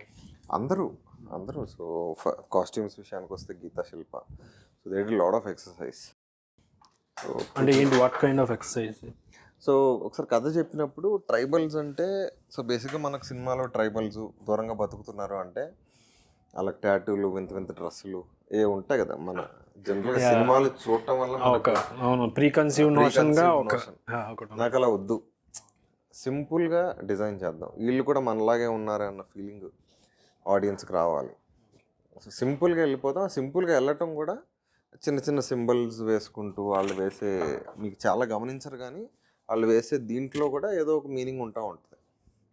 సో తెలియకుండా ఒక కథ చెప్పాలి కాస్ట్యూమ్ డిజైనింగ్లో కూడా. సో ఆ గిడ్డోడు నాకు మోస్ట్ ఫేవరెట్ ఏంటంటే గిడ్డోడుకు టై చేసిన గోసి ఏదైతే ఉంటుందో that was very well designed. So choose చేసుకున్న ఫ్యాబ్రిక్స్ కానివ్వండి, దొరతాలకు డిజైనింగ్, డ్రెస్సులు, జ్యువెలరీ, ఎవ్రీథింగ్ చాలా రీసెర్చ్ చేశారు.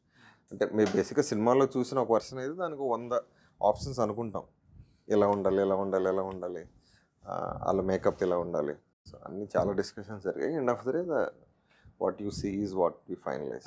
కాస్ట్యూమ్స్ చాలా ఆర్గానిక్, చాలా అంటే స్టాండ్ అవుట్ అయ్యి లౌడ్గా కాకుండా అడవిలో కలిసిపోయి దాన్ని చాలా హోంవర్క్ చేశారు వాళ్ళు.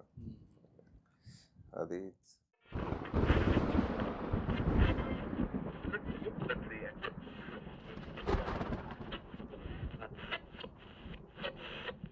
ఎవ్రీథింగ్ సౌండ్ మ్యూజిక్ గురించి ఇంక చెప్పక్కర్లేదు. So it a brilliant job. అంటే బేసిక్గా ఒక కథ చెప్పంగానే అర్థం చేసుకోగలిగిన, ఆ కథకి ఏం కావాలో అర్థం చేసుకోగలిగిన మ్యూజిక్ డైరెక్టర్ భైరవ. సో ఒక కలర్ ఫోటో కంపోజ్ చేశాడు బ్యూటిఫుల్గా. అదే టైంలో ప్రాసెస్లో దానికంటే ముందే కంపోజ్ అయింది కానీ బట్ లేట్ అయింది రిలీజ్ అవటం. సో కథ విన్న వెంటనే దీనికి ఆర్గానిక్గా ఇన్స్ట్రుమెంట్స్ వాడాలి, ఆ ట్రంపెట్లు గింపెట్లు మోడర్న్ ఇన్స్ట్రుమెంట్స్ ఏమీ లేకుండా లైవ్ కూడా కొన్ని చేశాడు, బ్యాక్గ్రౌండ్లో లైవ్ కూడా కొన్ని చేశాడు. ఆ సిగ్నేచర్ మ్యూజిక్ ఉంటుంది కదా,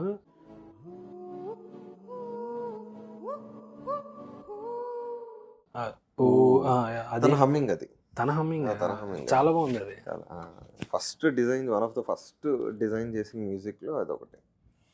తర్వాత అని వస్తుంది, అదేంటి ఆ ఇన్స్ట్రుమెంట్ ఏంటి? ఓ అని వచ్చాక ఇన్స్ట్రుమెంట్ అంటే పేరు నాకు టెక్నికల్గా పేరు తెలియదు కానీ బట్ యా, తను అంటే ఒక సాంగ్ సిచ్యువేషన్ చెప్పినప్పుడు కూడా తను రఫ్గా వినిపించే ట్యూన్ కానివ్వండి బ్యూటిఫుల్గా ఉంటాయి. సో మోస్ట్ ఆఫ్ ద ఇప్పుడు డైలాగ్ రైటింగ్లో ఫస్ట్ వర్షన్ ఎలా ఓకే అయిపోయిందో, సో భైరవకు ఒక సిచ్యువేషన్ చెప్పిన వెంటనే the first thing he comes up with is there in the film.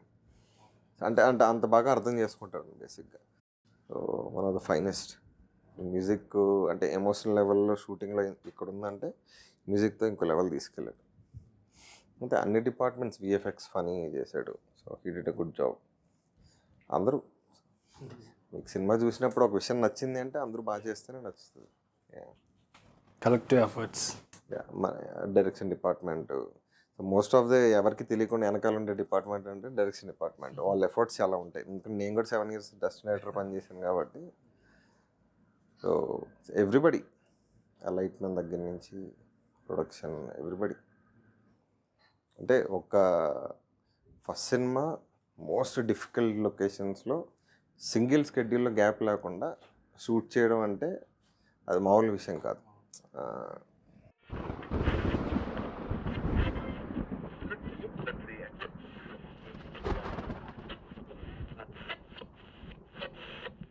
Single schedule అనేది బియాండ్ అది అసలు చాలా ప్లస్ అంటే మామూలు సిటీలోనే చేయలేము. అవుట్డోర్ అందరూ వెళ్ళి అంత పుల్ ఆఫ్ చేయగలం అంటే 47 days without any break. Production direction department తాలూకు ఎఫర్ట్స్ ఎక్కువ ఉంటాయి. దాన్ని ఒకటి రెగ్యులర్గా ఉన్న రేడియోలు తీసుకుని ఆల్రెడీ ఉన్న డిజైన్ తీసుకుని వాడుకోవచ్చు. బట్ నాకు అలా కాకుండా ఒక పిల్లోడు రేడియోతో ట్రావెల్ అయ్యి దాన్ని ఒక ప్లేస్లో తీసుకెళ్తున్నాడు కాబట్టి ఆ పిల్లోడికి అది ఫ్రెండ్. ఆ ఫ్రెండ్కి కూడా ఒక ఫేస్, మన హ్యూమన్ ఫేస్ లాంటి ఫీచర్స్తో డిజైన్ చేద్దామని చెప్పి సపరేట్గా డిజైన్ చేసి పెట్టింది. అందుకే వాడు తిప్పి చూసినా కూడా స్టార్టింగ్లో దాని స్మైల్ ఉంటుంది, దాన్ని చూసి నవ్వుతాడు. ప్లస్ ఒక బొట్టు, ఒక నుదురు, 2 కళ్ళు, కింద బొట్టు, కింద నోరు, ఆ నోరు పక్కన చిన్న కిందకు నాబు ఉంటుంది. సో దాని ఉద్దేశం ఏంటంటే ఒక కాళీ మాతకు చిన్న ముక్కు పడుకుంటుంది చూసారా. సో అలా డిజైన్ చేసి పెట్టింది. అంటే ఏదైనా మర్ఫీ రేడియో ఏదైనా ఇన్స్పిరేషన్ ఉందా? అలా అంటే చూసావు చాలా, బట్ ఓకే రేడియో మొహం, మనిషి మొహంలాగే ఇది కూడా ఉంది కాబట్టి మనకు నచ్చిన డిజైన్ చేసుకోవచ్చు అని కొంచెం లిబర్టీ తీసుకొని. ఎవరు డిజైన్ చేశారు? అదే ఒక ఆర్టిస్టు, ఒక డిజైనర్తో కూర్చుని చేయించుకున్నాం. దాని తర్వాత దాన్ని అందంగా ఫిజికల్ ఫామ్లో తీసుకొచ్చింది మోహన్. సో దాన్ని అంటే డిజైన్ చేసిన మంచి విషయాన్ని ఒక మంచి art director correct materials use చేసి దాన్ని బిలీవబుల్గా చూపించాలి కదా.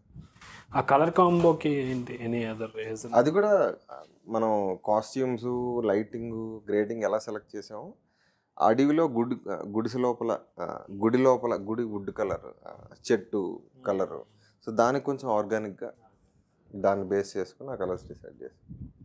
సో గాడ్ స్టోన్ ఉంది కదా, ఒక స్పెషల్ షేప్ ఉంది. అంటే కథ చెప్పేటప్పుడు అందరికీ ఒక గుడ్ షేప్లో ఒక రాయి ఉంటుంది అని చెప్తే ఎవరు క్వశ్చన్ చేయలేదు. ఓకే ఏదో ఒక రాయి స్పెషల్ స్టోన్, దాన్ని దేవుడిగా కొలుస్తున్నాడు కాబట్టి ఏదో కొంచెం స్పెషల్గా షేప్లో ఉంటుందని అన్నారు. సో అది యాక్చువల్ డిజైనింగ్ విషయానికి వచ్చేటప్పటికి ఆ డైరెక్టర్ ఎక్కువ క్వశ్చన్లు వేస్తుంటాడు. గుడ్డు స్టోన్లో ఉంటుంది అంటే ఇంకా ఏదైనా చెప్పు డిజైన్ స్పెషల్గా చెప్పి అప్పుడు వాడికి కథ చెప్పాల్సి వచ్చింది.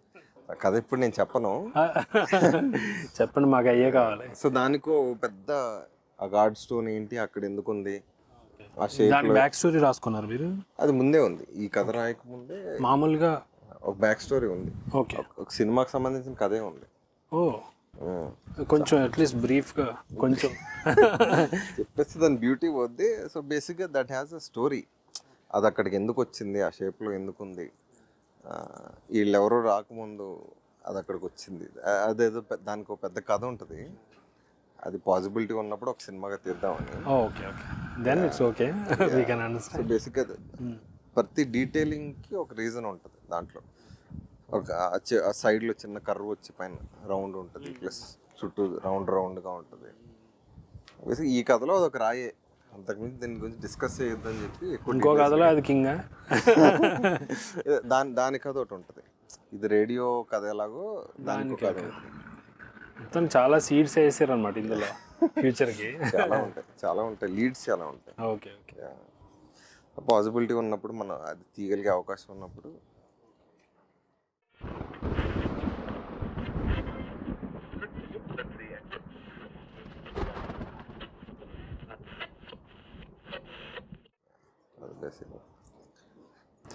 ఇప్పుడు జనరల్లీ ఇప్పుడు ఒక ఫిలిం బయటికి రావాలంటే చాలా కష్టం. యూజువల్లీ ఎస్పెషల్లీ ఫస్ట్ ఫిలిం అంటే ఒకటి రిలీజ్ ఉంది థియేటర్లో, ఒకటి పడింది ఒక షో అంటేనే దాని వెనకాల చాలా కష్టాలు ఉంటాయి. అవును. So you also face so many hurdles. ఈ హర్డిల్స్ ఫేస్ చేస్తున్నప్పుడు అంటే ఆ శానిటీని ఎలా మెయింటైన్ చేశారు? అంటే కొంచెం అంటే అది ఒకటి, అంటే ఆ శానిటీ అనేది ఎక్కడి నుంచి వచ్చిందంటే అన్ని సంవత్సరాలు ఆ ఫిల్మ్ మేకింగ్ ప్రాసెస్, ఒక విషయాన్ని నమ్మి కొన్ని సంవత్సరాలు కష్టపడి ఒక ప్రోడక్ట్ బయటకు తీసుకునే ప్రాసెస్, అందులో ఇన్వాల్వ్ అయినాను కాబట్టి. ప్లస్ ఈ కథ ఇందాక మీకు చెప్పినట్టు అదే ఒక కథ ఎంత స్ట్రాంగ్గా ఉండాలి అంటే ఇలాంటి ఇబ్బందులు వచ్చినా కూడా దాని మీద ఎక్సైట్మెంట్ తగ్గకూడదు. ఆ కథ నేను అనుకున్నట్టు ఈ రిజల్ట్ అంతా ఏదైతే ఉందో, ఎంత ఎక్స్పెక్ట్ చేశానో లేదో తర్వాత విషయం, బట్ నేను అనుకున్నది కరెక్ట్గానే తీశాను, కరెక్ట్గానే రాశాను. సో బేసిక్గా ఇదంతా జడ్జిమెంట్లు అంతా ఎక్కడి నుంచి వస్తాయంటే చిన్నప్పటి నుంచి సినిమాలు చూస్తాం, చూసినప్పుడు ఆడియన్స్తో పాటు రియాక్ట్ అవుతుంటాం, మనకు నచ్చినవి హిట్ అవుతుంటాయి. సో ఆబ్వియస్లీ మనలో కొంచెం ఏదో జడ్జిమెంట్ ఉందనే, ఆ జడ్జిమెంటే సబ్ కాన్షియస్ లెవెల్లో మన కథలు రాసినప్పుడు తీసినప్పుడు కరెక్ట్ అనుకుంటే వెళ్తూ ఉంటాం. ఒకటి అంటే అంత టఫ్ సిచ్యువేషన్ సినిమాకి మధ్యలో మేకింగ్లో వచ్చినప్పుడు శానిటీని కాపాడుకోవడం కొంచెం కష్టమే.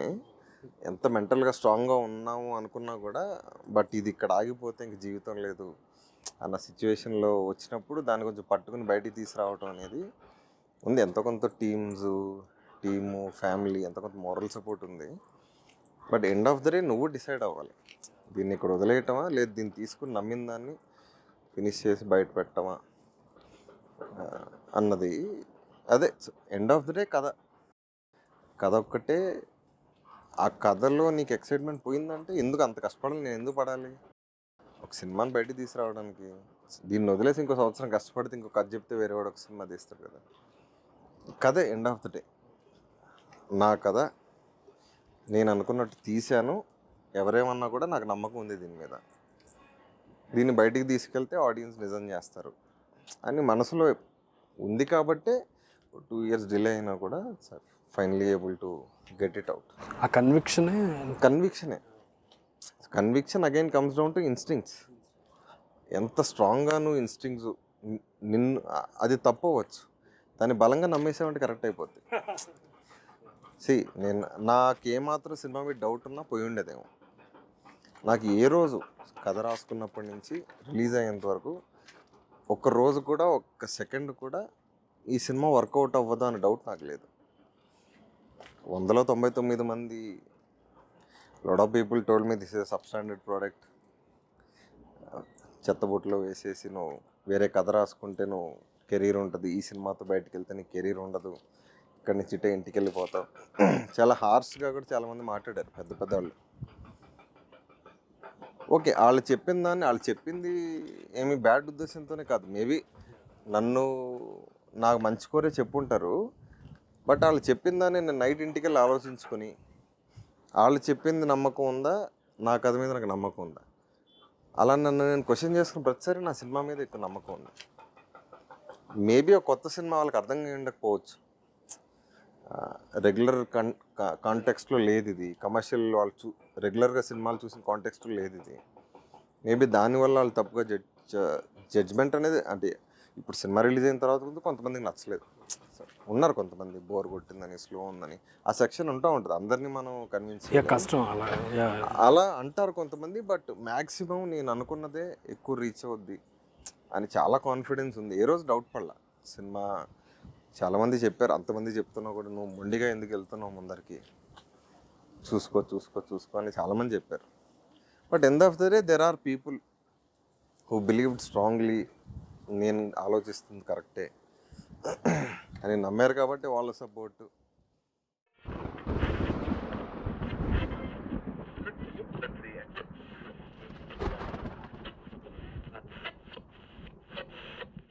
డైరెక్షన్ అనేది mostly end of the day ఇప్పుడు క్రాఫ్ట్ ఎంత తెలిసినా, అవును, టెక్నికల్ టాలెంట్ ఎంత ఉన్నా, సెట్ మీదకి వచ్చేసరికి it's all about people management, people skills, వాళ్ళ ఈగోలు, ఒకడు టైంకి రాడు, లేట్గా వస్తాడు, అవన్నీ 90% people management set. So how do you, అంటే ఒక డెబ్యూటెంట్ అలాంటి పీపుల్ మేనేజ్మెంట్ ఎలా నేర్చుకోవాలి జనరల్గా? అంటే నేర్చుకోవటం అంటే అది వేరే అట్మాస్ఫియర్లో ఉండి చూస్తే అది అలవాటు అవుతుంది. సో హ్యాండ్లింగ్, సో బేసిక్గా నా జనరల్ మేనేజ్మెంట్ స్కిల్స్ అంతా నేను ఏడీగా పనిచేసినప్పుడు నేర్చుకున్నదే. సో ఫర్ ఎగ్జాంపుల్ బాహుబలిలో రోజు వార్ జరిగేటప్పుడు 1000-2000 మంది ఉంటారు. అందరినీ నేను ఒక్కడిని మేనేజ్ చేయకపోయినా, అంటే రకరకాల ఏడీస్ ఉంటారు, డైరెక్టర్ ఉంటాడు, నేను అందరినీ మేనేజ్ చేయకపోయినా but I know how to handle people. వాళ్ళని ఆర్గనైజ్గా ఎలా ఒక చోటి తీసుకురావాలి, ఒక సీన్ చేయించడానికి, యాక్టర్స్ని లేట్గా వచ్చినా తొందరగా వచ్చినా వాట్ ఎవర్ అనుకున్నది రాబట్టుకోవాలి కదా. సో అదంతా అక్కడి నుంచి నేర్చుకున్నాను. అలవాటు అవ్వాలి. సో నేర్చుకుంటే రాదు అది, అందులో ఉండి నలిగితే will be able to come out of it.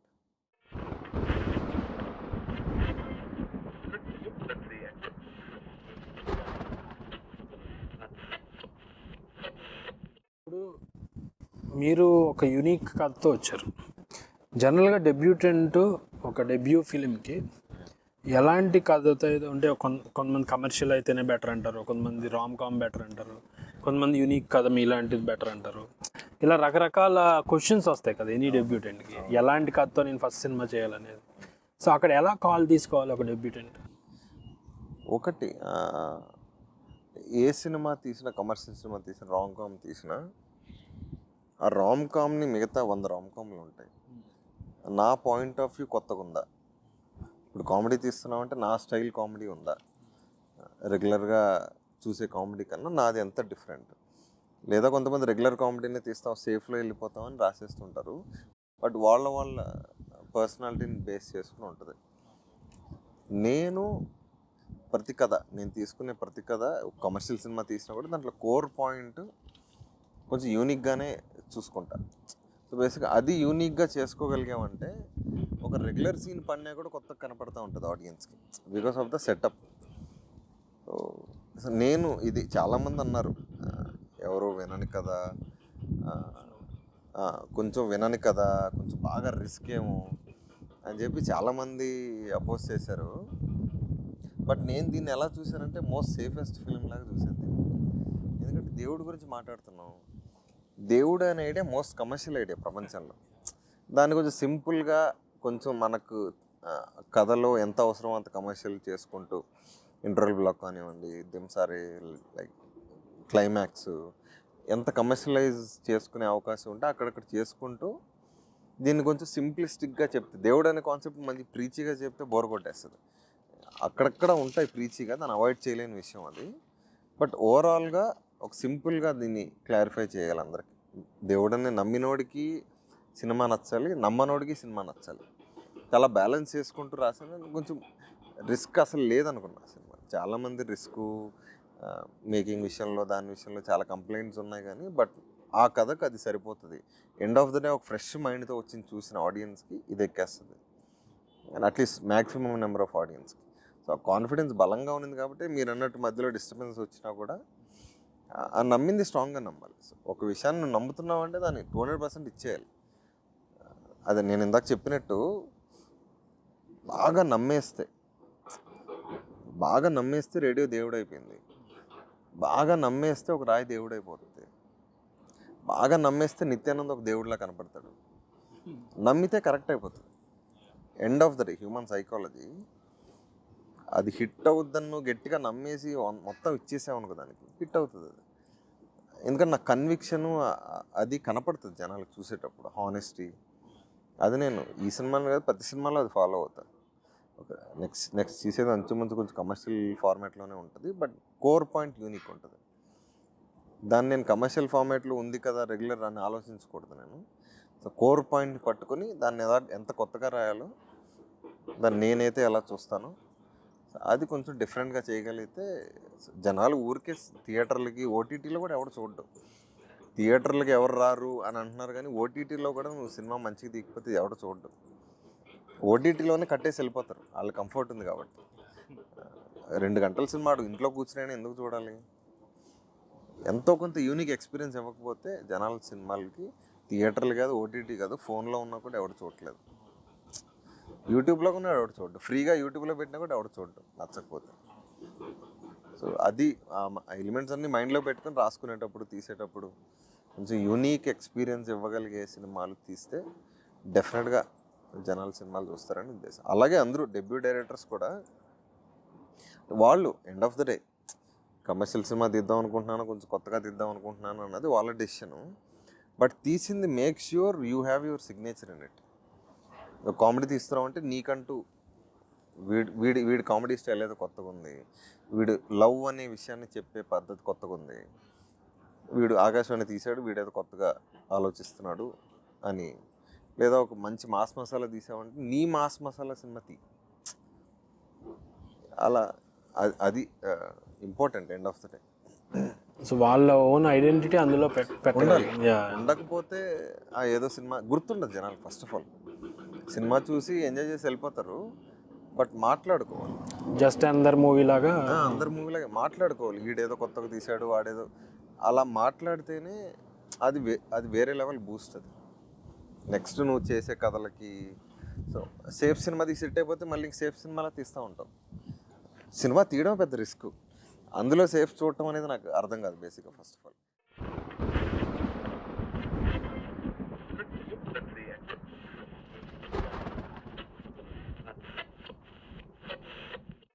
So any final advice or any ఒక్క వర్డ్లో చెప్పాలంటే to all the aspirants out there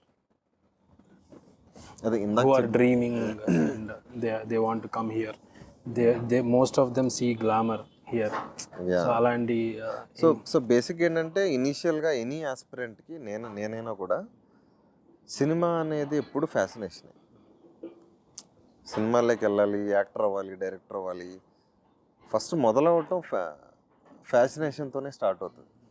అది ఫ్యాసినేషనా అన్ని సంవత్సరాలు సర్వైవ్ అవి నేను ఒక యాక్టర్ డైరెక్టర్ అవ్వడానికి అది ప్యాషనా ముందే చెక్ చేసుకుని ప్యాషన్ అయితే వెంటనే వచ్చేయటమే. వచ్చి అవన్నీ అడగద్దు ఎలా తీయాలి సినిమా. అది ప్యాషన్ అని ఎలా తెలుస్తుంది? నిద్ర పట్టదు బేసిక్గా. ఓకే, ఒకళ్ళకొకళ్ళ ప్రాసెస్ ఉంటుంది. అది ప్యాషన్ అయినప్పుడు నేను సాఫ్ట్వేర్ జాబ్ చేస్తున్నప్పుడు నాకు అది కంఫర్టబుల్గా అనిపించకూడదు. నాకు అసలు నిద్ర పట్టదు బేసిక్గా. అక్కడికి వెళ్ళేంత వరకు నిద్ర పట్టదు, నాకల్లా ఉన్నింది నిద్ర పట్టదు. నేను కంఫర్టబుల్గా సాఫ్ట్వేర్ జాబ్ ఒక 1 year చేశాను. చాలా కంఫర్టబుల్గా ఉండేది. ఎక్కుతాం, బస్సు ఎక్కుతాం, దిగుతాం, మంచి చైరు, ముందర ల్యాప్టాప్, ఏసీ. నాకు అక్కడ నరకం అనిపించేది. ఇక్కడికి వచ్చి ఎక్కడో ఫిల్మ్ స్కూల్ చదివాం, ఫ్రెండ్ రూమ్లో ఉంటే మెహదీపట్నంలో ఉండేవాడిని. అంటే ఎక్కువ మాట్లాడాలంటే అప్పుడప్పుడు ఫుడ్డు, ట్రావెల్, డబ్బులు, 10 years జర్నీ, అన్స్టేబుల్ లైఫ్, డబ్బులు ఉండదు. మంచి బిర్యానీ తిన్నామంటే హ్యాపీ. ఆ రోజు ఇంత స్ట్రగుల్ ఉన్నా కూడా ఒక్కరోజు కూడా నేను ఎవ్రీడే ఐ వాజ్ హ్యాపీ. నేను అక్కడ ఎక్కువ అది ప్యాషన్. కంఫర్ట్ ఉన్నా కూడా అక్కడ ఉండకూడదు, సినిమాల్లోకి వచ్చేయాలి, అది ప్యాషన్. సరే, ప్యాషన్ ఉంది, వచ్చేసాక బిలీఫ్. సో బేసిక్గా నన్ను అడిగితే రాకముందే ఎలాంటి సినిమాలు తీద్దాం అనుకుంటున్నావు, అది క్లారిటీ ఉంటే బెటర్ నా ఉద్దేశం.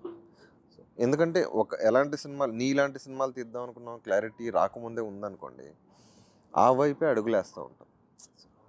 ఒక regular commercial cinema, love story, దేనికి అసిస్టెంట్ డైరెక్టర్గా పనిచేసినా కూడా నీకంటూ ఒక క్లారిటీ ఉంటుంది కాబట్టి, నాకు క్లారిటీ ఉంది కాబట్టి నేను ఫిల్మ్ స్కూల్లో జాయిన్ అయ్యి దానికోసం నేనేం నేర్చుకోవాలి ఫిల్మ్ స్కూల్ నుంచి అసిస్టెంట్ డైరెక్టర్గా జాయిన్ అయినప్పుడు నేను ఎలాంటి సినిమాలు తీద్దాం క్లారిటీ ఉంది కాబట్టి అవి తీయడానికి ఏం కావాలి నాకు. సో అది లేకపోతే మనం అసిస్టెంట్ డైరెక్టర్గా చేసేటప్పుడు కానీ ఫిల్మ్ స్కూల్లో చేసేటప్పుడు కానీ వాళ్ళు చెప్పిందే సినిమా అనుకుంటాం. You will try to be somebody else as a film maker. అది ఓవర్ షాడో చేయకూడదు. ఆ ఒరిజినాలిటీ ఉందా లేదా అంటే లేకపోయినా పర్లేదు, వచ్చి సినిమాలు తీసేయచ్చు. బట్ ఉంటే ఇంకొంచెం you will have your own stand in story టెల్లింగ్లో కానీ ఫిల్మ్ మేకింగ్లో కానీ. అది బేసిక్ బిలీఫ్, నమ్మాలి. డబ్బులు ఉండవు, ప్రొడ్యూసర్ ఉంటాడు ఉండడు, ఏవో రకరకాలు ఉంటాయి. ఒక్కొక్కడికి స్ట్రగుల్ ఉంటుంది. Never follow somebody struggle. నీ స్ట్రగుల్ ఏదో నువ్వు పడు. ఇలా ఉంటుందేమో భయపడి వద్దు అనుకుంటే ఇంక రావక్కర్లేదు. ఇన్ని కష్టాలు ఉన్నాయి అని ముందే తెలుసుకుని అయినా పర్లేదు సినిమా తీస్తారంటే వస్తాడు.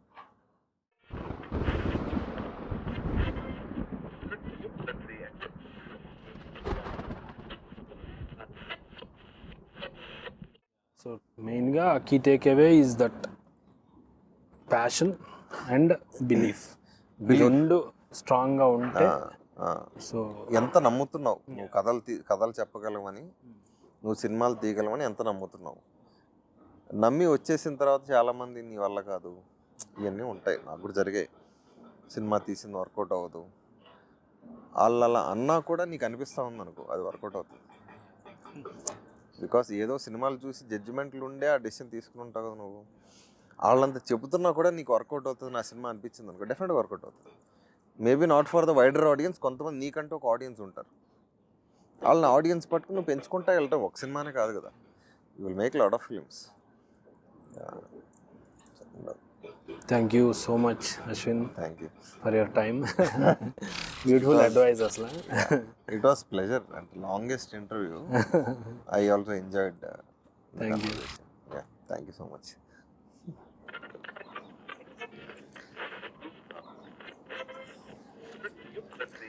ఆకాశవాణి సినిమాలో గూడెం జనాలు తప్పు చేస్తే దేవుడు ఎలా తీసుకెళ్ళిపోయాడు, మీరు కూడా బొమ్మలాట ఛానల్ సబ్స్క్రైబ్ అయ్యి ఆ కంటెంట్కి అడిక్ట్ అయిపోతే మిమ్మల్ని కూడా ఏదో ఒక ప్రొడ్యూసర్ తీసుకెళ్ళిపోతాడు. జాగ్రత్త.